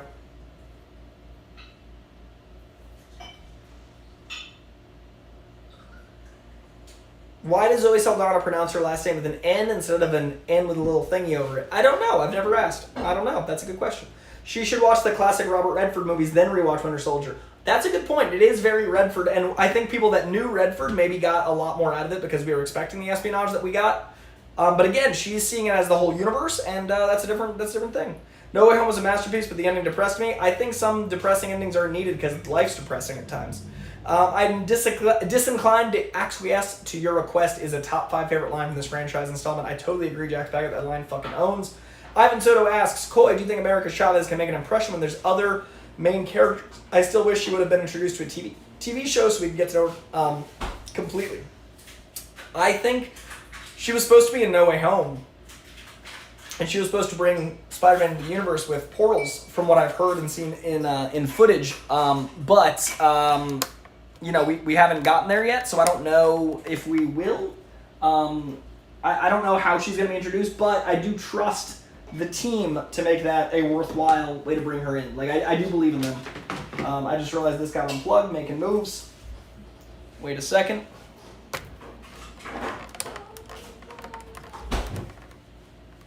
Aha, we're back. Things went crazy, you guys. Okay. Spidey's here. Hi, baby. Hi, baby. Robin West Parker asks, Valerie, what is your second favorite MCU movie? Also, Robin drove home from the ECR and is now back in the chat. Respect. Is No Way Home your first? Right now, yes. I'm not going to say that it's going to be my first forever. But you're accepting your right recency now, bias. It's just so fucking good. I had to watch it 3 times before I gave it the number 1 spot, so. Nostalgia is going to give me... A lot of movement. The thing is Iron Man, I've seen Iron Man a million times, and I can still watch it. It's my top 5. Iron Man. Yeah, it is. And it's the first one, for a first to be that good that started all this? That's the thing, is it holds up. So for me right now, I know that it is maybe a more unpopular decision. Do you know what's crazy? I'm about to say something that's really going to affect me What? in a bad way. Next year, Iron Man, Yeah. 15 years old. Well, you know what? I do remember watching Iron Man on my mom's couch with, like my whole family. Yeah, I watched it in theaters with my dad. Yeah. So Iron Man and, I really thought I was going to hate Thor when it came out. The first one? And it just, it swept me into the... There's still some you haven't seen, though, right? Which ones? Have you seen Eternals? Eternals? Yeah. Shang-Chi? What? Shang-Chi? Oh, yeah. So Eternals you need to see. I watched that as soon as me and my friend who is from China went to go see it. Yeah. And I was like, you give me the review on whether or not this is based in anything. And he said, it is not based in anything. He was laughing the whole movie. I just realized you're off camera, so this is probably all... You'll come back. Can you guys hear me? I don't think so. That's what I just realized. Guys, we'll have Valerie come back to give that opinion. Well, just you can repeat what I said. She said Iron Man is a big one. And, TDK and Iron Man, same year, 2008, 15 years ago, next year, which is insane. Iron Man's a big one for her, and she loved the first Thor, but I think there's some movies she hasn't seen. We're going to discuss that on camera here in a minute on Pirates Live. Did he bat it? Yeah, you can talk about how Spidey knocked over all the limes out of love. Oh, he was snuggling them limes. Oh, wait, they could hear you. Okay, good. So they got all of that. Cool. Oh, no, you know what happened? What? You're hooked up to the Bluetooth, so your headphones are a microphone. Oh, then I'm talking really loud. Sorry, everyone. I just didn't put that together because, my ties. Yep, they're all, because it's a 1 minute delay, so everyone's now telling me they can hear you. Guys, I've been drinking and Bluetooth and headphones equals bad tech knowledge. But on the real though, Thor is what brought me into the universe. So I loved Iron Man, but the minute I saw Thor, I was like, I want to see all of them. That's impressive. Like, you're in the minority there. A lot of people don't like that first Thor. No, nobody really likes it, but I think It's very quotable. Yeah, I think it was super quotable, and I think it's like, I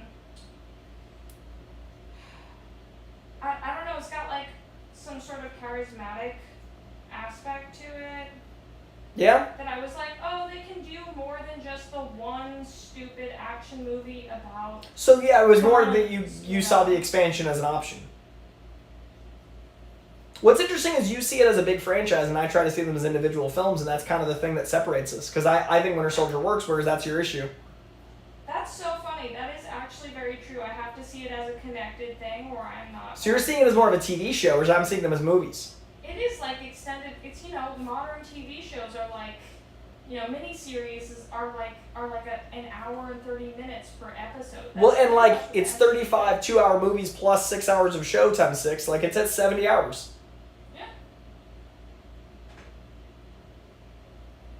I would say that the MCU is what pioneered this whole. Oh, I completely agree. Series thing. Everyone's trying to be serialized. Everyone's trying to be long form like the MCU is. Robin respects the first Thor love. Pierre Jones says the first Thor was pretty much Master of the Universe movie. When did Hemsworth start wearing his Thor wig? I think he's done a mix for a bit. Also, different, totally has nothing to do with the MCU. When I was growing up, I loved reading lots of books by the same author in the same universe. That was like my favorite thing, like adolescence. Yeah. Like fully always loved to read the same, like different perspective of the same universe. So you're seeing it as a big block. Yeah. Because of that. Yeah. Never thought about that, but now I am. Zacharat says, just want to say that I love your takes on movies, man. Thank you, Zacharat. I appreciate that a lot. I try to be positive and I try about stuff I love, but I also try to be articulate and give some negatives even to the things I love because that's fair to art. Yeah, the MCU is really like massive TV show, and the endings are the Avengers films, which is finales. I totally agree.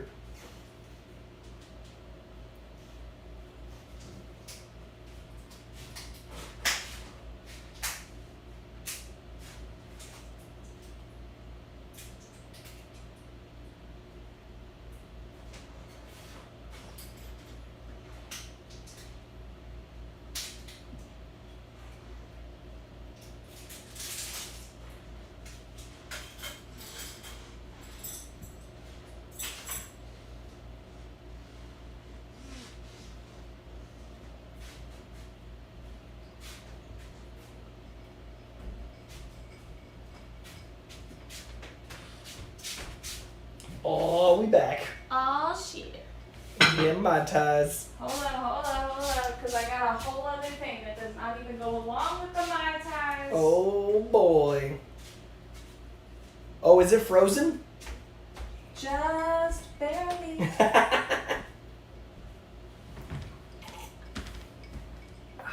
Yes.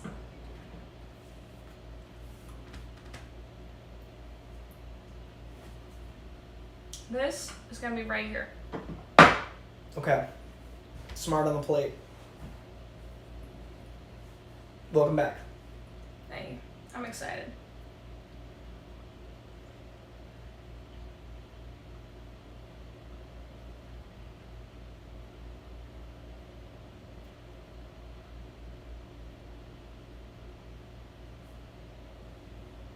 Gorgeous. Oh, yeah.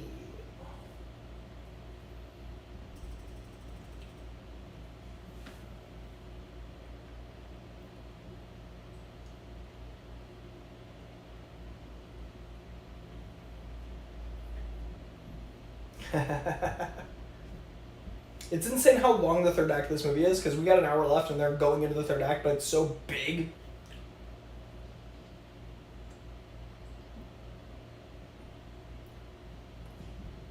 That's a messed up thing to do. He's a pirate. He's a pirate, but that guy, come on. We love that guy, that's why you feel for it. I know, I do really. Honestly, I like the other guy better. I don't know his name. Skinny one? Yeah, skinny one. With the eyeball? Mm-hmm. He's just a tad bit sillier. Wins my heart. Look at that. If you guys haven't seen Jeffrey Rush in Candy, one of Heath Ledger's last films, it is one of the best performances, and that movie is one of the best movies about drugs, or one of the best movies ever. It's one of my favorite films of all time. Check out Candy. Jeffrey Rush, Heath Ledger, Abby Cornish. Fucking incredible. It's a heroin movie. It's a book. Yeah, the book's great. The poet. I've never seen Have the you read movie. have you read the book? I didn't even know there was a movie. You've read the book though? I haven't read the whole book. I It's love not a that long movie. I have it on book. Blu-ray. I imported it from Australia. I got the actual coding to work in America. I love that movie. They don't sell it in America. It's a really sad Oh, book. it's fucked up. It's terrible. It starts dark and gets darker. Yeah, Yeah, that's yeah. why I haven't finished it. That's why I like dark films because I'm such a happy person. One day, if you want to watch the movie, it's fucking genius. I would love to watch it's that a lot. movie. Yeah. I don't know if I'd be able to. It's not a fun time. We don't watch that one live. You grew up in Boston, so you had a similar situation. Yeah, I knew but whenever you grow up on a shore town, you really know about it. So a lot of the darkness. Really know, yeah. Like Barbosa. Also, that's the monkey from Friends. Fun fact. Is it really? Mm-hmm. I love that. The cold of this ice cream is a fucking game changer. Yeah. Ben and Jerry's having non-dairy. The only issue is, my only upset is that Ralph's didn't have, they usually have the Tonight Dough, non-dairy. They didn't have that today. It sold out. I was pissed. It's a rough game out there. I know. But it's okay. I mean, come on. I saw Candy a couple years back. Okay, some people have seen Candy. It makes me happy. What's my favorite movie, you'd say? Between Fight Club and The Matrix. The first Matrix and Fight Club are the two movies that shaped me most as a human. I think Matrix made my worldview on religion, like, abstractly, and Fight Club gave me my worldview on philosophy internally. So one's an external, one's an internal. Parsnip. Oh, no. Michael says, ew, Friends, glad that monkey did better. Hey, he's doing just fine.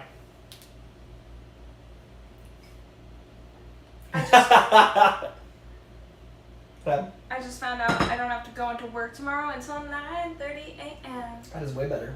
It's way better than the 7:30 that I thought it was gonna be. Oh, shit. Good. That's been working. That my Thai life. That my Thai life. I've got a lot tomorrow, but I could wait and start it till later. No, you have to go out tonight, right? Yeah, but I haven't even drink for it. You're in your Uber? It's walking distance. Yeah, game's changed. We'll talk after. I cannot wait. I haven't caught up with you in so long. Oh yeah, no, we're walking. We're good. Also, I think that was, let me actually make sure before I say anything. The actor. I love the legend of how he got off the island and then they put it in the third film. Genius.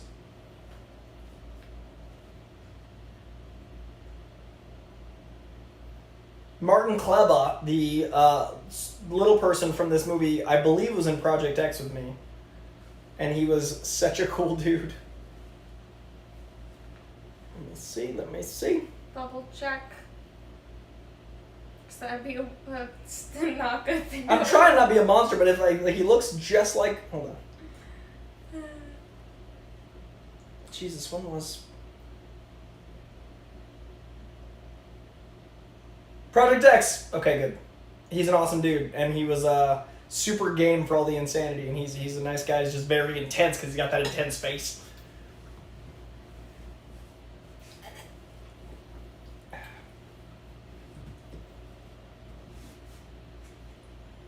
The chat's excited to get to sleep in. Thank you, everybody. I hope you all get to sleep in too. I'm sending that energy out to you. It's only 10 o'clock in the East Coast, but I'm glad we started this earlier because usually I do these starting at 7, and 5 is way better. I mean, it turned into 5:45. Forgot that the East They're Coast. way ahead of us. Yeah, it's only 10 o'clock there. Yeah. Michael's in Louisiana, so it's 2 hours ahead, I think. I have like multiple phone calls scheduled tonight with people from the East Coast, but they're all insomniacs, so I never have to think about it. That's the move. Yeah. What up, Jack Corcoran? Oh, I got you in the opposite camp. I like that he finally did something for himself. Oh, yeah, no, Steve was selfish for going to Peggy's timeline. I like that. So the arc of the Marvel movies is that in the first movie, Steve is selfless, literally dives on a bomb for someone. Tony is selfish. He's a warmonger. By the end, Tony is selfless. He takes the bomb. He destroys himself for the greater good. And Steve gets to stop fighting his war. And that's the X. And the X happens in Civil War. That is the perfect storytelling because he is selfish. And that's a positive because you shouldn't be at war all the time. You shouldn't sacrifice your entire life for others. I love that arc, personally. No disrespect if you don't. It's just my experience. And I also love that in the middle of the X, the movie that Thor is missing from is Civil War because he's on a walkabout to discover himself. Thor goes from being sure of self to unsure of self. So his arc is genius too. And Michael is 2 hours ahead. Might be an unpopular opinion, but Brothers by Toby and Jake is one of my all-time favorites. They're just beautiful acting and scripting everywhere in that movie. I love Brothers. It's not my favorite, but I love Brothers. Very good movie. Saw Jakey Jakes this week. He's doing good. Who is? Jake Gyllenhaal, Tobey Maguire. Never seen Brothers? No. I own it. It's a movie with Jake Gyllenhaal and Tobey Maguire playing brothers. Natalie Of Portman. course you fucking. I fucking love that movie. It's right over there. It's in the Bees. What's it about? It's about two brothers. One comes back from the war, and his brother, Jake Gyllenhaal, is dating his ex. Like, he was gone forever, and then they fell in love, and it's very tense. Because Jakey Jakes and Toby almost both played Spider-Man in Spider-Man 2. Because Toby had a back accident on Seabiscuit, and then they brought in Jake, and then Toby was like, I'm fine. And they did the movie. So Jake almost played Spider-Man. Wow. There it is. Wow. I'm glad that Jake eventually entered them. Mm-hmm. And he had so much fun. Him as Mysterio is such a blast.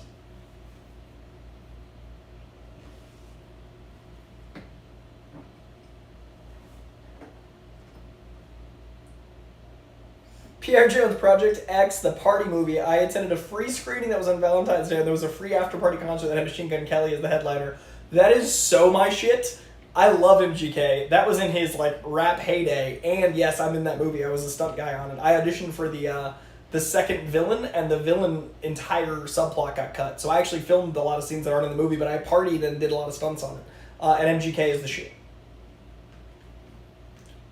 Don't love his newest album, but love MGK. I hate his song with Willow was so disappointing for me. My thing is, like, I love that he's making a lot of money, and I love that he's happy, and I love that he's headlining. It's not my sound, but if it's selling so well, it's clearly a lot of people's sound. So I have to go, like, sound, except but mine. it's not mine. But I'm happy for him. Like, yeah. Even if he's not making music for me anymore, I'm happy for the dude that is Coulson. Yeah. That's where I'm at with it. Yeah. Try not to be selfish. People get happy, sometimes their music changes, and sometimes I don't like it. Ivan said selfishness isn't a likable characteristic. Petty should have been with the person she was meant to be with. This isn't even Steve's Peggy.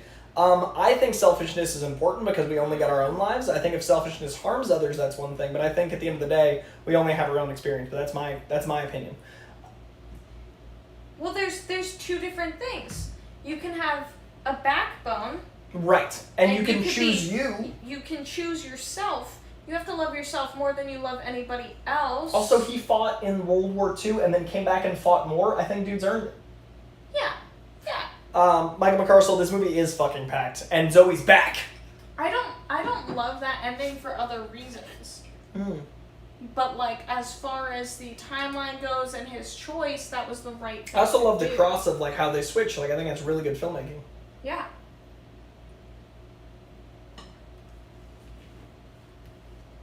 But yeah, everybody, every single person has lived their own life, so everyone's gonna have a different take on that choice. So definitely respect your opinion. I'm in team. Sometimes you have to make sure you're taken care of because we're all dying. Monkey. When you want your hero to always be the hero. And I don't think that's fair to the hero. It's kind of like Coulson. It's kind of like MGK. I want him to be selfish and make the movie he wants to make, even though I want more rap from him, and I am bummed at every album that isn't rap. But I'm happier he's happy. Yeah. And it's working for him, and he's selling out. I'm not happy, but I'm happy he's happy. Yeah. And I mean selling out in the sense of like selling out arenas, and also the album's called Sellout. I'm not being derogatory.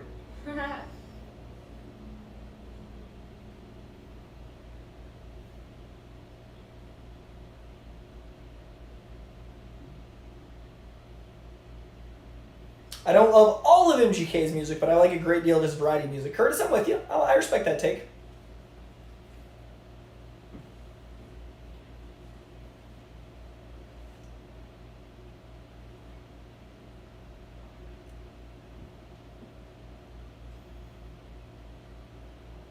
Anything, everything. Orlando Bloom speech. It's so funny because it's like, Oh, did yours freeze? No, mine didn't freeze. Mine's just like running slower than yours. So every once in a while I just have to pause it and have it catch up. Oh, that's Or interesting. catch up in perfect Because we're time. doing 4 different streams. It's actually Exactly. impressive, knock on Yeah. wood, that this is not, like, we're streaming 4 things. This is insane. And yet it's working. It's working. Yeah. Fingers crossed for Pirates too. We're doing good. And it's 100 degrees. Is it still 100 degrees? I feel probably like like it's 90. much better than when I first came Also, in. it was 102 when the sun was peak, so maybe by the time we even mentioned it, it was like mid-90s, and now it's probably like low 90s. Yeah. But even still, that's 4 bits of tech. Mid-90s, great movie. Mid-90s. Oh, man, I love that movie. Jonah Hill, genius.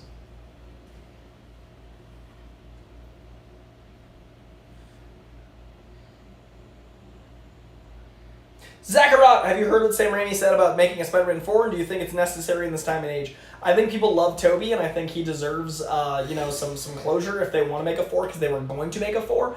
I'm more interested in Andrew Garfield getting a 3, but I'm not going to not go to Spider-Man 4. Like, if I had to pick one, it'd be Spider-Man 3, but I'm all in for Spider-Man 4. Can I say something right now that'll piss people off? Yes. Tobey had his shot, and he decided to bomb the last movie. He did his dance. It was iconic in the worst way. Now, We're trying to give him closure and a good ending. No, he got one shot, like Eminem. He ruined his shot. Now, Andrew, he did as good as he possibly could for the dumb shit that he was given. As far as, like, could have gotten better CGI, could have gotten better lighting, could have gotten better... This fight's awesome. I just had to mention it because we're on a pirate style chat. Don't want to interrupt you, but yes, I agree with you. Also, seeing an actual pirate fight, really cool. Continue. Very cool. This is a great scene. This is going to be the weirdest people to rewatch later. Like, people watching this, like, what are they talking about? Everything. And pirates. Everything. As you were saying. Yeah, we could label that everything. I love it. Yes! Oh. Perfect use of CGI and practical. Like, that is a genius use of both. I agree with where you're at so far. Yeah. With Sam Raimi and Tobey. So, Andrew didn't get his shot fairly, and everyone did not like his move. Okay, so a lot of people did, but the good majority of people did not side with him, even though he played the character well, and as you have said before, in the sort of comic-y type way that it should be played. Now, I feel as though Andrew should get another movie. I think Andrew, if there's a priority list, it's Garfield. Yes, you don't need a 40-year-old playing Spider-Man. And Andrew's like 38.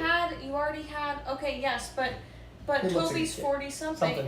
Yeah, and he's got the energy of like a younger person. And Andrew, to me, is from the comics, whereas Sam's Spider-Man is the Steve Ditko Spider-Man from the 60s, but also plus the Tobey stuff. Like, Tobey's an angry Spider-Man, and I don't love it. Like, I've been very outspoken that I don't think Spider-Man is the way Tobey portrays him. So I would watch it, I'd take it, but I'd much rather have Andrew's. I love Tobey's movies. I feel like I should say that.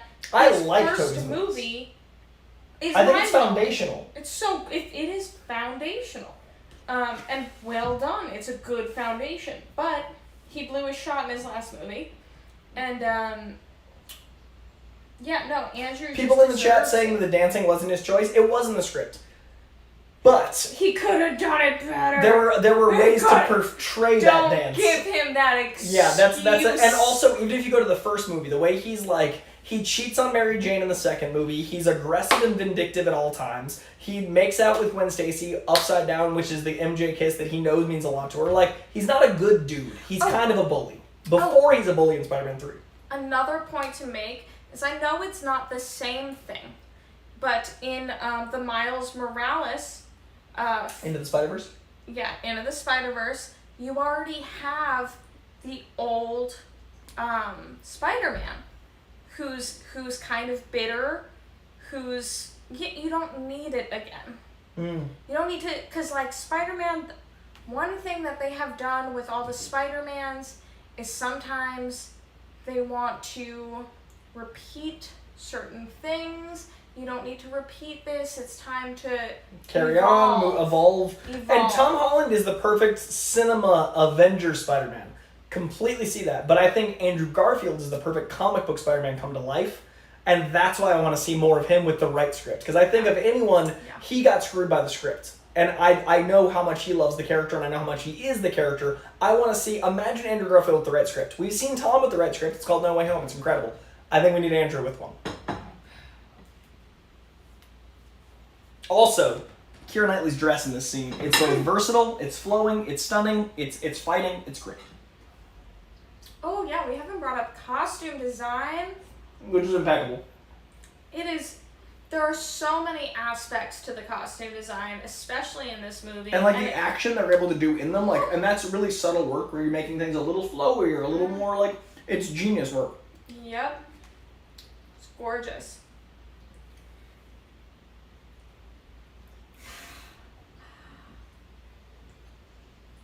beautiful quote. Always a moment.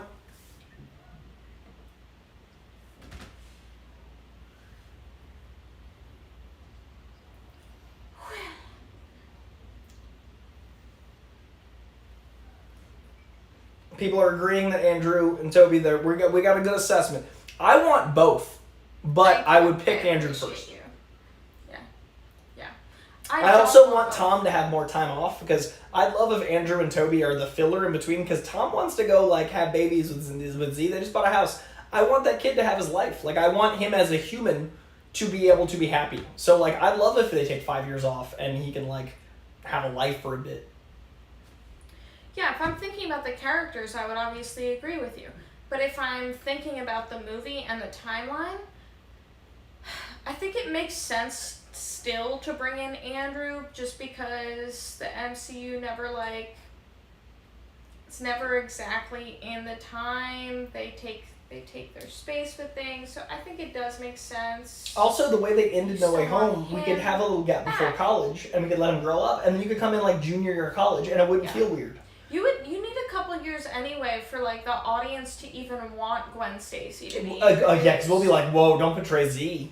Yeah, because I honestly right now feel pretty attached to right, the whole and all three of them, their little trifecta would take a battle on Zendaya and Tom, you're attached to them. I am. And that's fair, you should be. I need another generation to come in before I need to breathe a second, and that's why I think Toby and Andrew would be good, because you give a breathing room. Yeah. Having Alex Ross-esque Spider-Man 4 where he's retiring, have Andrew Garfield fight Morbius and Venom and do a Sinister Six movie, and then kill Andrew and have Miles Morales come into Andrew's universe. That's amazing. That's what I would do. And I've been pitching it, and don't you worry. I'm talking to the people that might make decisions. I'm working on it, y'all. What was I going to say? That first of all, that's an insane statement. Just saying I've been busy. Okay. We'll talk off camera. I can't wait. More has happened in the last 4 months than I think that happened in the 12 before it. I've kind of noticed you've just been I've been the everywhere. ground running, sprinting, So tired. flying. Yeah. But still have time for watch-along with my patrons, Pirates of the Caribbean, but also a lot of catch up. Yeah.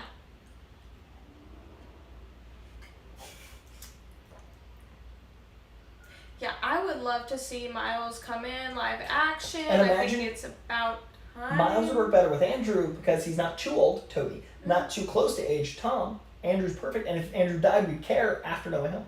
Yeah, I see it. I don't think MJ's being written off. I just think there's going to be a conflict with Gwen and MJ.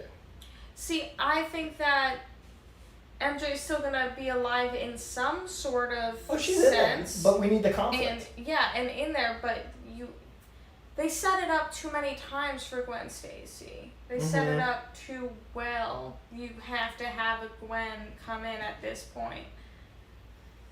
And also a college-age Gwen in the Black Cat movie and the Morbius universe, Venom universe. It works. Yeah.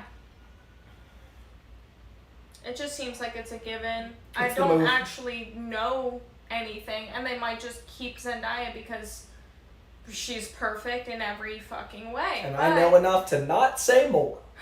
Yeah, but I could just see it happening. Yeah.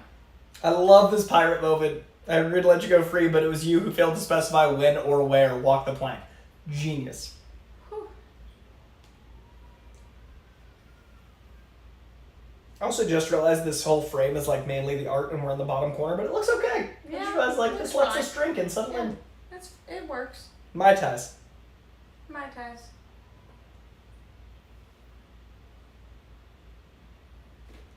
God damn, Barbosa's a good villain.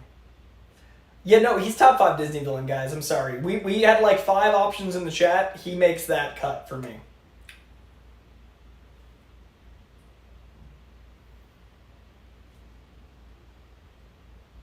Oh.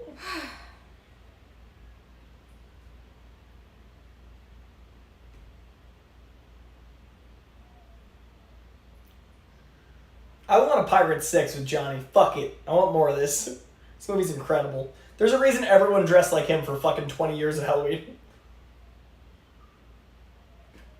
It's a very controversial statement to be making in this day and age. It's unfortunate. What do you mean, Johnny or Pirates? Having another movie with Johnny Depp in it. I feel like we're in a post, like, looking at the Amber Heard situation world. Because it is still active, but I feel like we've looked at it and been like, well... Well, she was definitely crazy. I mean, he did not say anything good, but, like... It's really hard because at the end of the day, and this is, I don't know if I should say this on YouTube, but at the end of the day, all humans are human. It's just humans that are at this price point of wealth have a different exposure. So, like, I think a lot of people are in messy relationships. We just see theirs more. Oh, yeah. Abuse happens no matter your wealth status. Yeah, and I'm not saying either one of them are in the right. What I'm saying is we just see their lives more than I think we'd see anyone else's life, and that's not necessarily fair to their life. That's all. Like, and actually, that's not controversial at all. I just think we know too much about people. We definitely know too much about people, but it is like... I rescind my concern. I think we just need to know too much about him. Difficult to watch this without mentioning the fact that he's still actively in court. Still? They both are, I think. Yeah. I mean, different things have been settled, but they're still in some court situation. Right. Which I feel like is more and more common because the world is getting more and more aware that these things aren't acceptable. Yeah. Which is a net positive, yeah. Just not for certain people. We're learning that this isn't acceptable, but there's growing pains. This is a good scene. Also, without even firing a shot, sets up the last shot, which is genius, because they've been setting up that last shot since the scene with Will in the prison. This fucking script is so slept on. Yeah.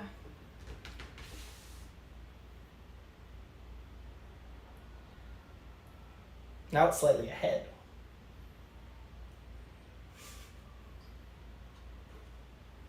It'll slow down.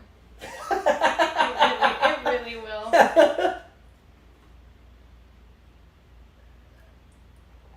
Ah, the rum.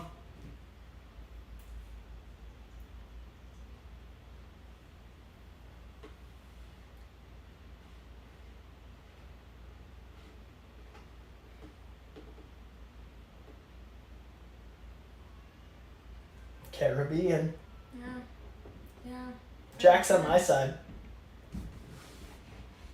Wait, no. He never pronounces things correctly. That's true, that's fair. Ah! I love Elizabeth outsmarting him so deftly, and like the audience being like, whoa.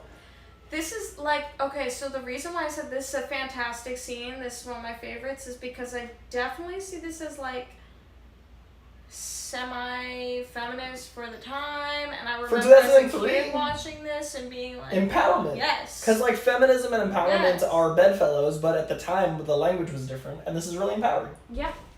That's, yeah.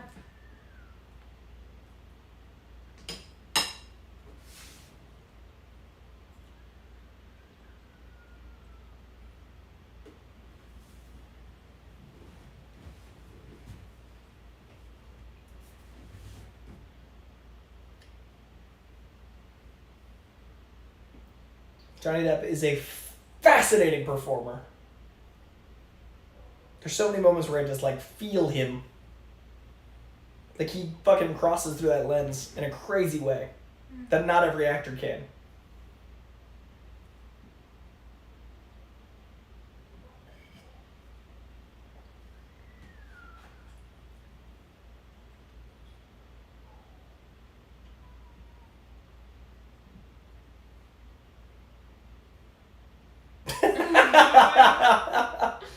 Have you seen Mordecai? Mm-mm.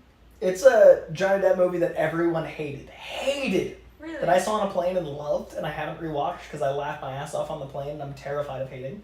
It's him and Paul Bettany. And I would watch that again with you at like, some I point. need to revisit it because I remember thinking, like, this is amazing, and then I got off the plane and looked at the reviews and I was like, am I dumb? But, like, I enjoyed the fuck out of it. Yeah, if you liked it, you liked it. I like enjoying shit.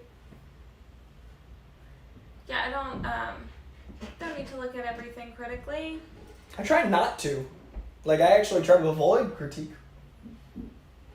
Unfortunately, people think I'm a critic. But fortunately, I enjoy most things.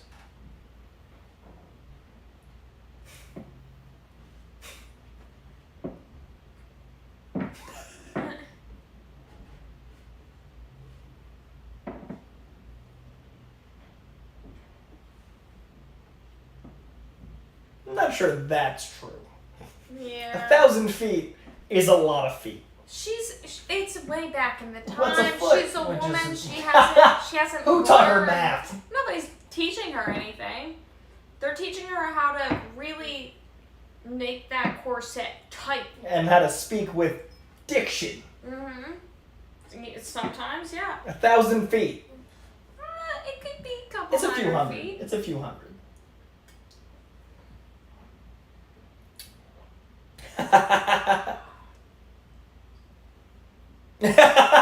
So many good lines.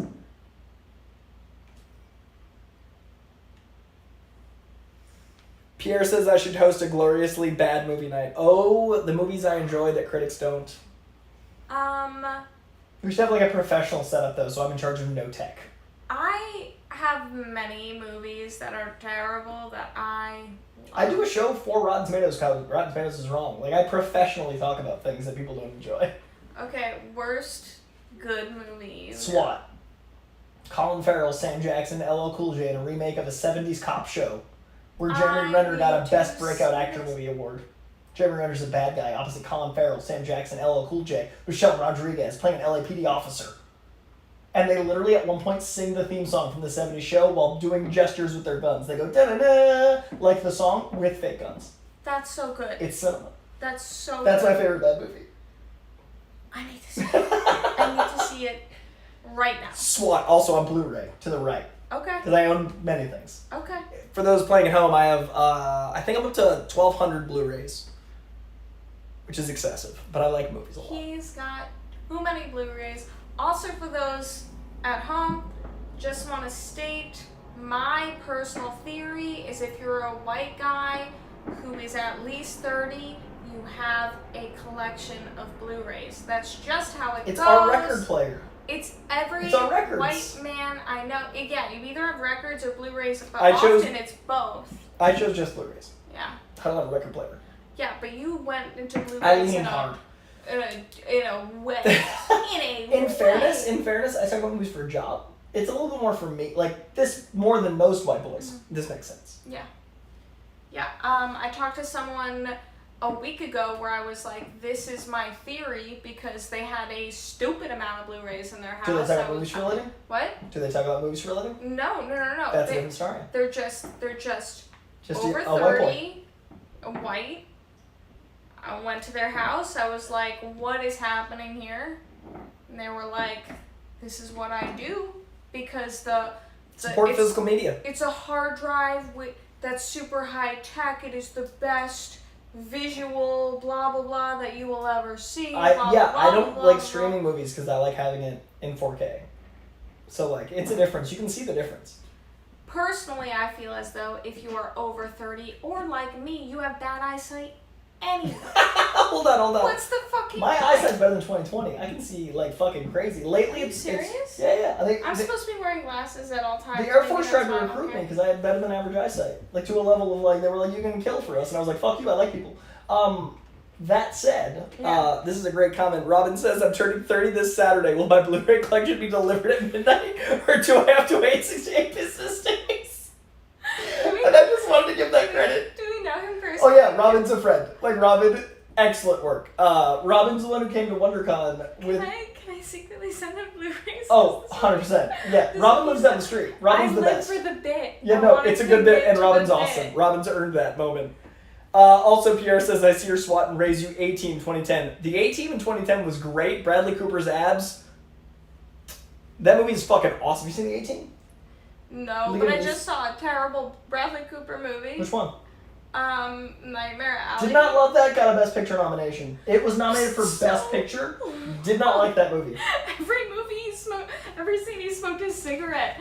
And Lasted I was like, for 8 minutes. What the fuck is this? And I like Guillermo del Toro. Shit. And I like This is GDT. terrible. I liked the team behind it. Yeah, but it seemed like a elongated fucking shitpost. It was terrible. It's not great. It was. And it got nominated for like Best Picture. I don't know how. 1 of 10 nominations of all of cinema. You could easily predict the end. And you're bored until the end. You could predict the end. Did not like that movie. I This is the first time 4 out of 10 Best Picture nominees I was either neutral or negative towards it. 40%. Listen, I'm so happy you said this because I saw this film with Marty, and he loved the film. Because it's... I almost said something mean. Because it's what? Pretentious as fuck. Yes. Yeah. No. It's okay. I censored myself. I tried. It is so pretentious. It's pretentious. But Guillermo it's del not Toro is watching good. the stream. He's one of the 22 watchers. GDT's in here like, you talking shit? I'm like, sorry, GDT. Sorry. Drew914 is buying hard media till they die. Respect. In fairness, Valerie is the least pop culture friend I have in my close friends, and I'm the most pop culture person I have in my life. Yeah, Coy is the most pop culture person I've ever encountered in my life. And first off, parents are super religious, never saw Disney as a child until I turned 17, and, like, went and saw it at a friend's house, like, didn't really watch movies, read books, my pop culture, you know, it's personal preference. I'm not going to pretend like I'm an expert, just letting you guys know. Which is why the dichotomy is fun. Yeah.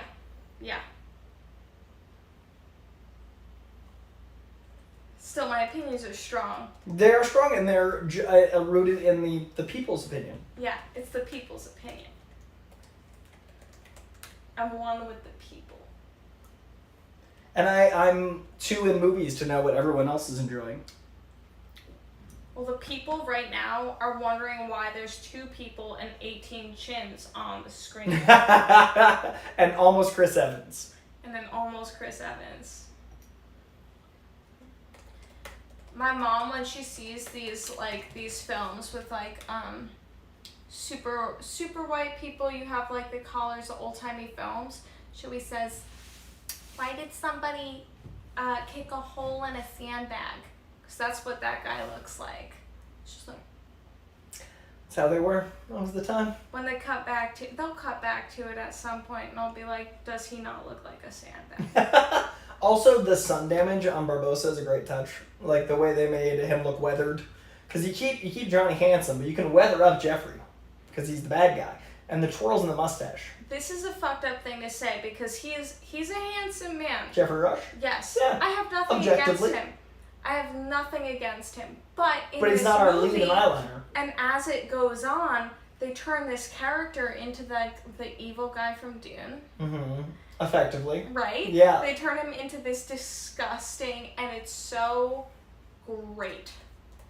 And it works throughout. Yeah. The setup, the delivery, the payoff. Yep. Oh! And that sets up from in the prison moment. And now he knows everything is paid off. Third act. Love it.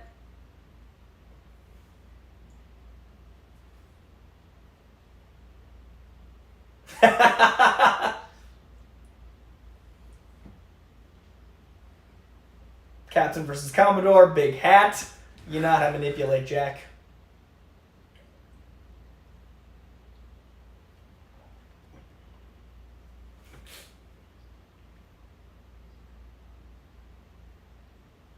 Another incredible sequence. This was the first trailer Disney put out, and I was like, this movie's gonna be crazy. And this has been 20 years, and the special effects still hold up like this.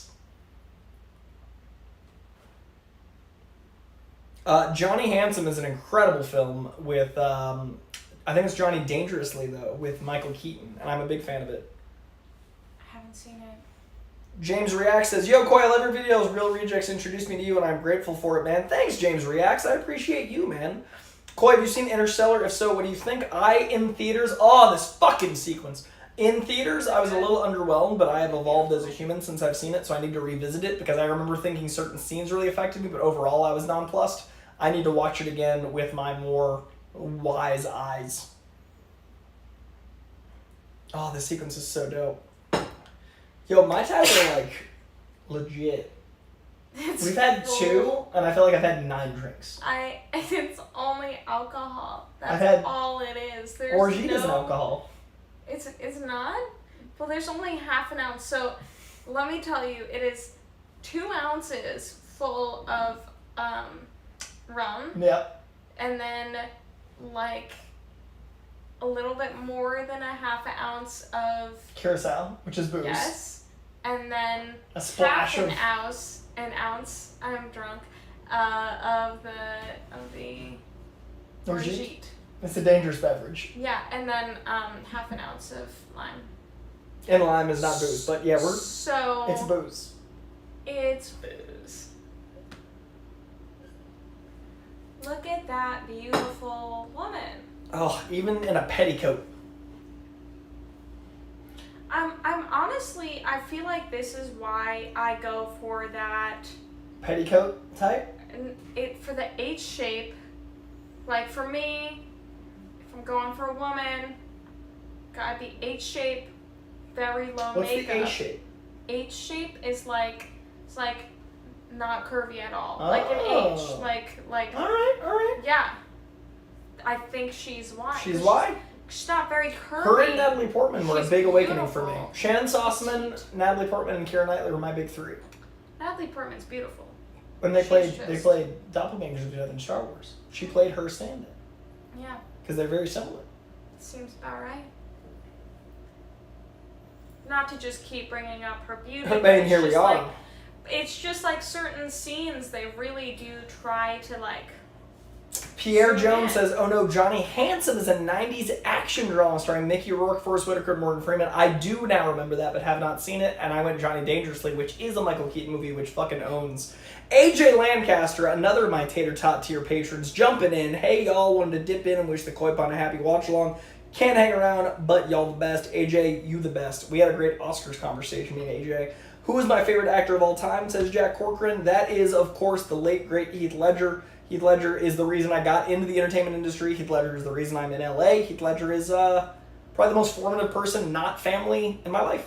I'm not gonna lie, on the way here, I was like, why are we not watching A Knight's Tale? I mean, why are we watching this? Do you know the Knight's Tale thing? I love this. What? We're cooking up a Knight's Tale thing. I have the director's cut, which has 12 minutes of never before seen the Knight's Tale footage that is not available to the public. So that's happening soon. So we're. Do you want to come to that too? Yes. That's me, Maggie, and Tybee. That's one of my favorite. There's a director's cut that I have that no one's seen. It's on DVD. It's out of print. There's 12 minutes of A Knight's Tale you haven't seen before. It's solid. Yep. It's comedic. It's fun. It tugs at your heartstrings. The cast is the sexiest cast ever assembled. Dune is a close second. Sexy cast. But A Knight's Tale is the sexiest cast of all time. I was gonna say charismatic. Oh yeah, and the story's a fucking blast. And just a solid film all around, as well as being nostalgic. A Knight's Tale. Like yes, Oh. I know that it's not up there for most movie it's critics, in my top 20. But as a watcher, it's one of those movies I could see again and again, and I will have wonderful commentary for. Yeah, Knight's Tale's happening. We're doing a whole thing, and that's gonna be at the Jake Studio, the podcast studio. When? Late April. Can I come? I'll let you know. Late April. Yeah, you can come. Because that I would be I'm very into this because but A Knight's Tale's another film. thing. But what? But A Knight's Tale's another thing. That's a top 10 pedigree. Yeah. I think it's in my top 20 overall films ever, but it's the one I've rewatched most. I think I've seen A Knight's Tale more than most movies. I've seen A Knight's Tale so and I've never seen the many director's cut. times. I've waited to watch it live. I own it, and I've waited. And that's... Oh, shit. And this is all happening at Jake's? Yeah, because we're going to do a full studio watch along. Please, please, please hit me up for that, because honestly, I would be there. I've already got my shirt picked out. It's going to be good. Like, I don't nerd out for most things. I would nerd out for that. It would be like the 12 minutes, I'd be like, you shut up, Coy, because I need to watch this. So my friend Tybee is coming, and my friend Maggie, who's a great director, is coming. So we're going to have like filmmaker perspective, audience perspective, pundit perspective. It's going to be fun. Okay. And we're going to do that like with a full like audio set. It's going to be dope. Yeah, not to just fully invite myself, but I'm inviting myself. Okay, that's happening. Yes. Jack Corcoran, which Heath Ledger movies would you recommend? I've only seen him in A Dark Knight. The Dark Knight, sorry, I misspoke and you wrote it correctly. A Knight's Tale. A Knight's Tale. 10 Things I Hate About You. Yes. I personally love Candy quite a bit, but it's very dark. He's genius at A Monster's Ball. I would also say Fourth Feathers is very slept on. He's very, very, very good in Ned Kelly, which is an Australian like Jesse James. I haven't seen Ned Kelly. I have every Heath Ledger film ever made, including ones from Australia that I've imported on Australian VHSs that don't play in American VCR. So I have an Australian VCR. Heath's my boy. I love that man. I mean, I love Heath as well, but I will never love Heath as much. I don't think anyone has ever loved Heath as it's much me and Michelle as Williams. Coy. It's just me and Michelle Williams out there loving Heath. Yeah. Maybe. But yeah, I'd start with those. Those are my recommendations. Also, very slept on Casanova, starring Daredevil's own Charlie Cox, where Heath Ledger plays Casanova as a womanizing Lothario with a heart of gold. It's a very good film. It's like a rom-com with purpose.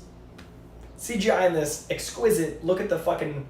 For the time, holy shit. Even really? Now, but like when it breaks and it changes, like it holds up so well. Oh, and of course Brokeback Mountain. Jesus Christ, of course Brokeback Mountain, Drew. Of course. I love Brokeback Mountain. That's two of my boys, Jake and Heath. Come on. Yes, Brokeback Mountain. Of course. Michael McCarstle says, do it, invite yourself, Valerie. What did he say? I said, do it, invite yourself, Valerie. Thank you, man. Yeah, Brokeback 10 Things, definitely must-sees.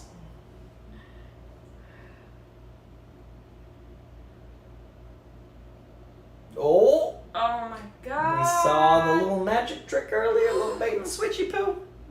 That's terrifying. Such fucking beautiful effects.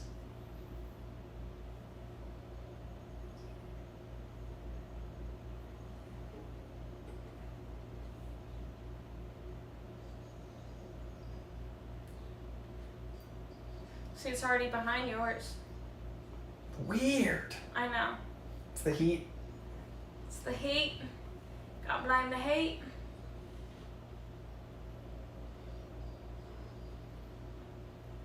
I always think about scenes like that where I'm like, I wonder how much. Oh my god, that's beautiful. How much sword fighting these actors had to do and had to train for. And what stunt guy tag-ins. Last time, you know Ruddy, my manager. You've met Ruddy. I've been to Reddy's house. So you know his heated pool and with the projector behind it? Yes. The last time I watched this was in Ruddy's pool with this on the projector. So we floated in So we floated in the boats, and then whenever there was a fight, we like threw things at each other for the cannonballs. We watched this interactively. Why would you do this here? Why not Because I can't set up a live camera in a pool. It's a heated, well-lit pool with a Hawaiian waterfall that's 20 feet. And there's a projector behind it. It's a beautiful But we place. threw cannonballs at each other in the water when the fights were. It was great. Dude. That's the last time I watched it. I haven't seen Reddy in a long time. Haven't seen Jonah in a long time. Oh, yeah, we can do something with Jonah. Yeah. But now you're not in the neighborhood, though. We'll do something, though. We'll scheme a thing. I'm in Pasadena. It's not... Okay, it's far. But it's far. not that far. It's far. We'll scheme a thing. We'll scheme. You're only 30 minutes away from me still. It's not bad. I thought you were going to be much farther. I was concerned. Yeah, Right. I thought you were going to be like 40, 50. But All you right. aren't. We'll scheme a thing. We must. So I haven't seen Jonah since November. My God. I love the chat being Heath Ledger based. Warms my heart. Sorry to Pirates fans, we are back in the Pirates conversation. Also, the fact that this third act switches to like full skeletons and hijinks and like the intensity of it is amazing considering we've had cheesy drama, action, thriller. Like this movie's tone is dope.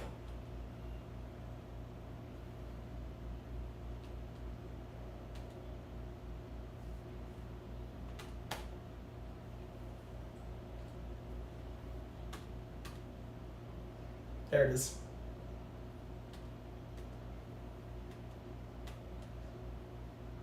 The Pirates Code.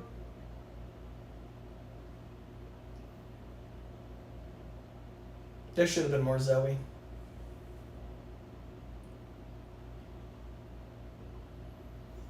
Jack Corkin says, if you could pick the actor to play the Mr. Freeze in the next Batman movie, who would you choose? One, I would choose Ron Cephas Jones, who's incredible in This Is Us, because I want a sweeping, loving epic, and he's very good at intensity and love. Or I want a full-on Nicholas Sparks rom-com, and I think casting Ryan Gosling would be fun. I'd love to see Ryan Gosling take a villainous role, but with it being based out of love, and no one shows love quite like Ryan Gosling.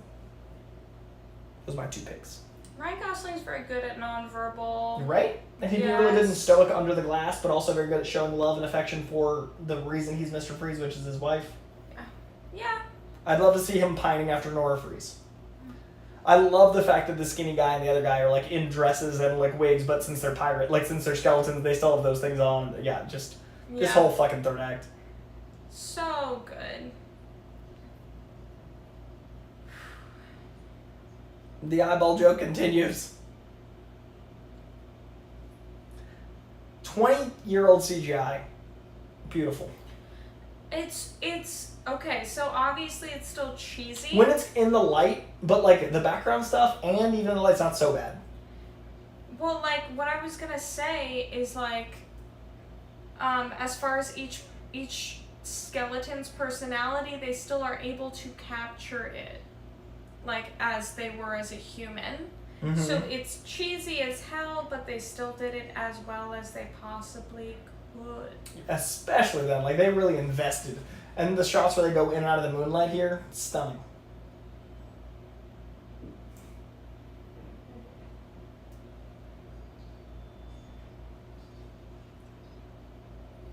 Such good sword fights. So good.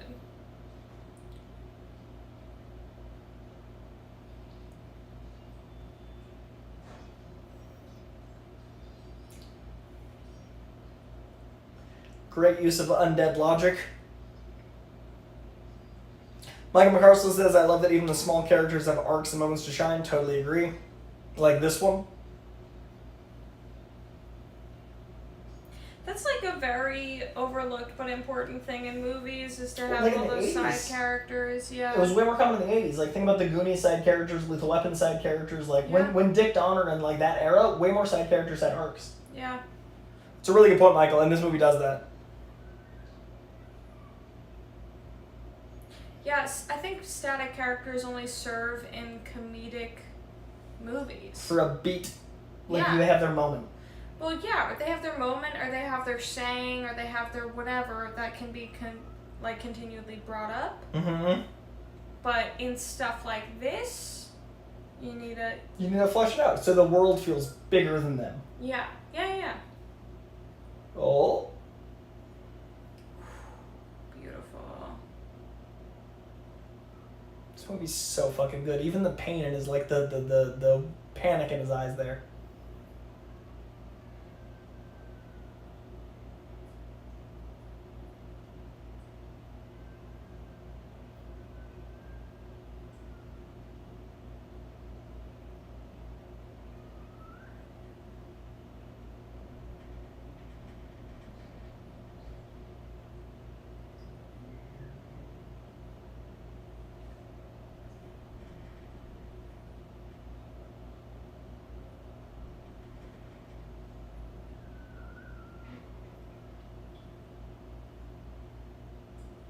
Oh, and then the hand would be flesh. That'd be so gross. Implied rated R grossness at hand, pun intended.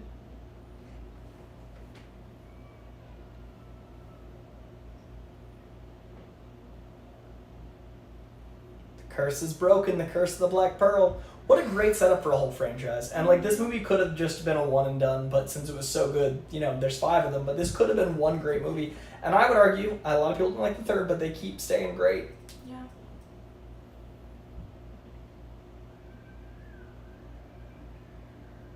Even the yellow in their eyes from jaundice, because they haven't had vitamin C, because they're pirates. Yeah. It's real. We've had vitamin C, because there's lime in our Mai Tais. It's a lot. At the start of the movie, my thought process was, I wonder how bad those teeth hurt, and if a more realistic movie would just continually have them grasping at their jaw. I mean, I don't think even at the time oh no. Oh no. What have I done? We made it so far. I'm gonna catch up to your screen. It's okay. Just press I've play. got yours where we are. Woo! I don't even know what's happening right now. But I've got to get there. That's good. 2:03:40.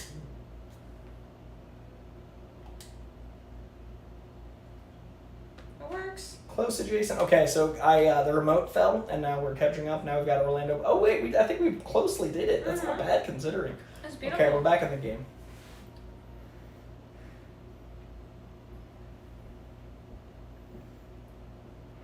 Pirate's got a pirate.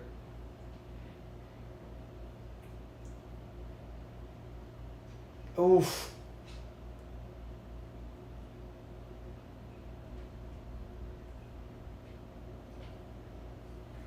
And now it's back to looking like the ride, which is beautiful.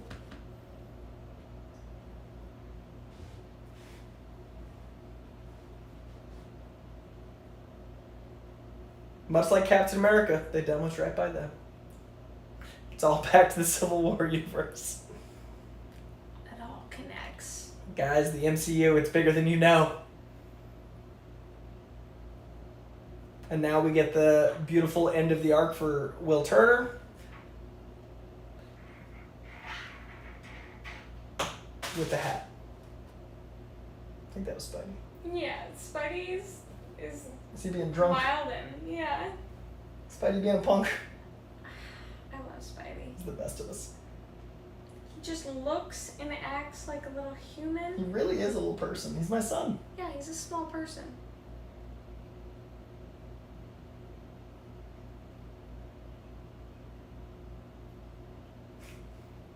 The laugh.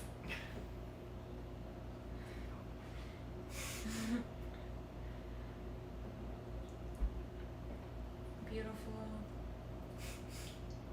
Depravity. It's like someone kicked a hole in a sandbag. I see it. You see it because you have to.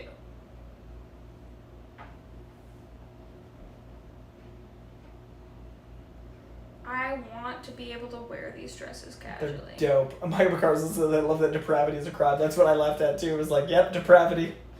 Also that he looks like a fucking Three Musketeer. But really though.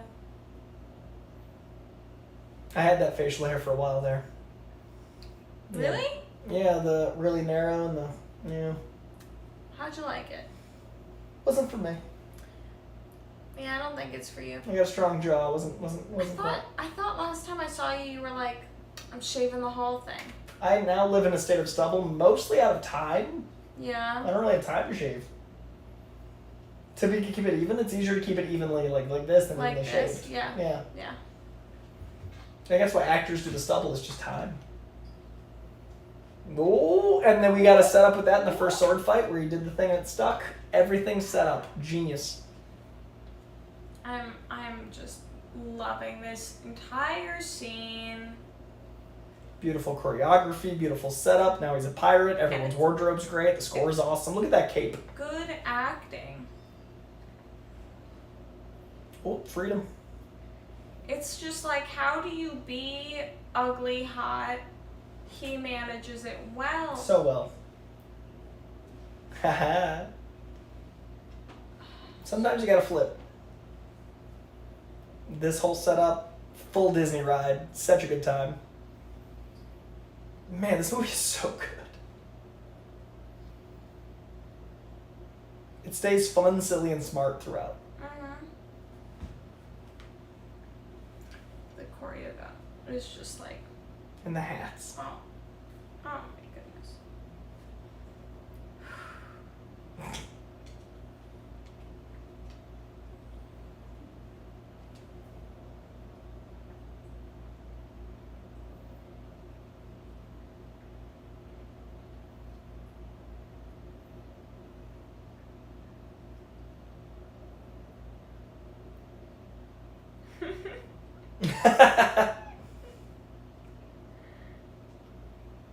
Such a good line.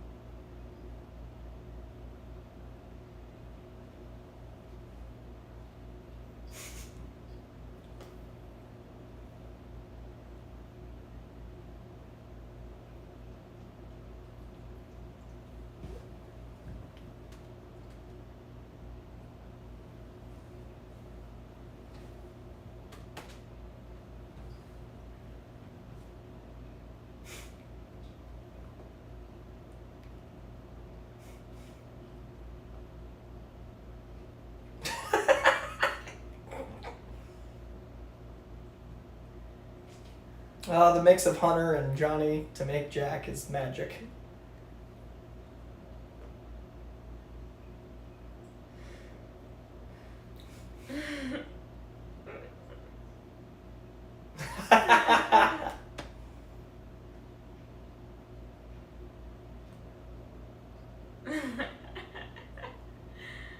It's just so good. So momentous.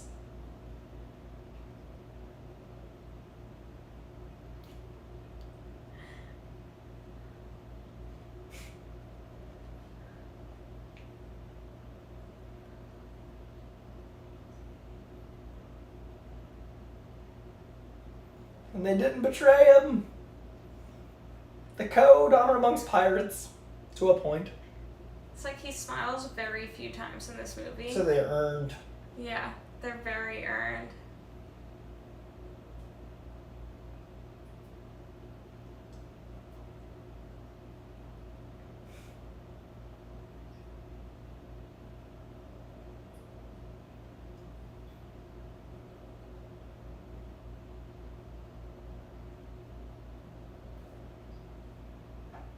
So do we know if he's wearing a wig? Not I him. assume it's like augmented.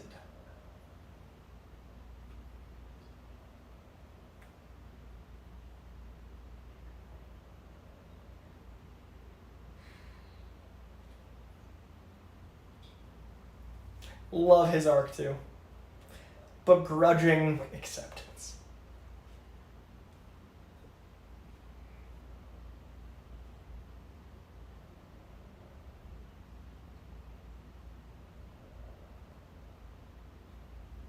Sequels. I hate to sound like an old person because I do right now. But there are so many different characters in this film, so many things to keep track of. It's like, it just really goes against modern, oh, this is a beautiful scene, sorry. But it really does go against like modern day times of like, people are like, these two things are occurring, we're gonna make it obvious that this is occurring. Yeah, it lets it breathe. That's it. Yeah, it's a movie that breathes. Yeah, this breathes, but it's also like a test of just like, you gotta keep paying attention. You can't just like put this on in the background. Oh yeah, no, we had to keep coming back to it even when we strayed. Yes, yeah. Because there's just so many characters. And a beautiful series of denouements. Like now we're getting conclusions and closure for so many different arcs.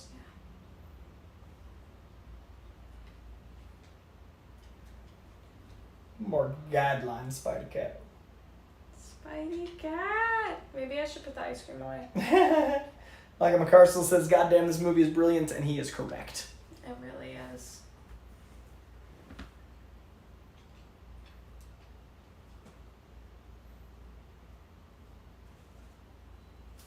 Oh, Spidey.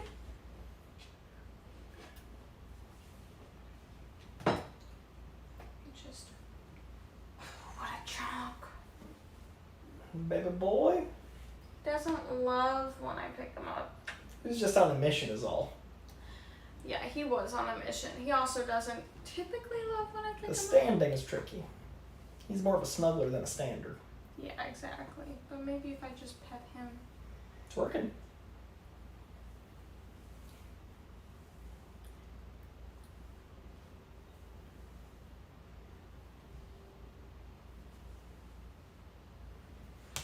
Ya lovelies, that was Pirates of the Caribbean, and Pirates of it the Caribbean. was good.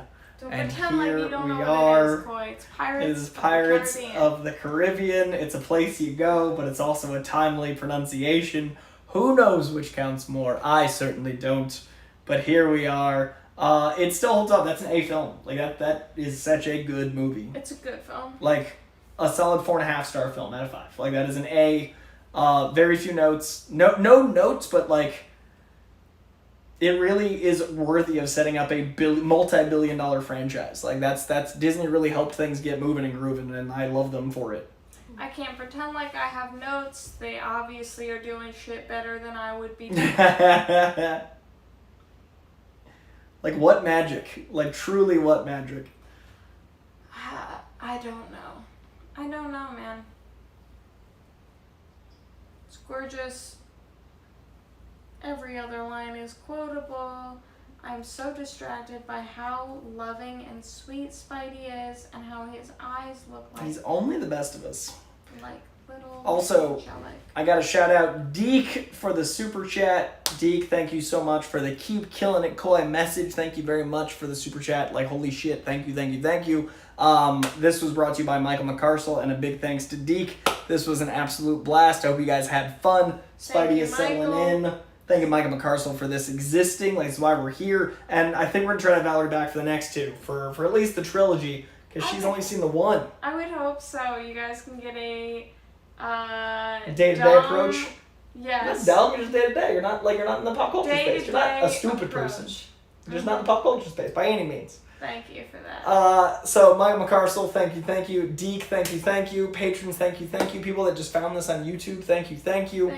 I am gonna wrap this out because I am amazed this 4 streams have survived, much less all of that, and so beautiful. It's insane. So wonderful. Thank you, all of you. I'm gonna keep killing it by request. I'm also gonna keep running around. So thank you, you lovelies. Have your Mai Tais, have your rum. Check out Devour. Check out Quiet Punch. Check out whatever. Check out Valerie DeFino. She's not in the pop culture space. You can't find her. That being said, you can find Spidey Cat and me. You would never be able to find it. It's a private...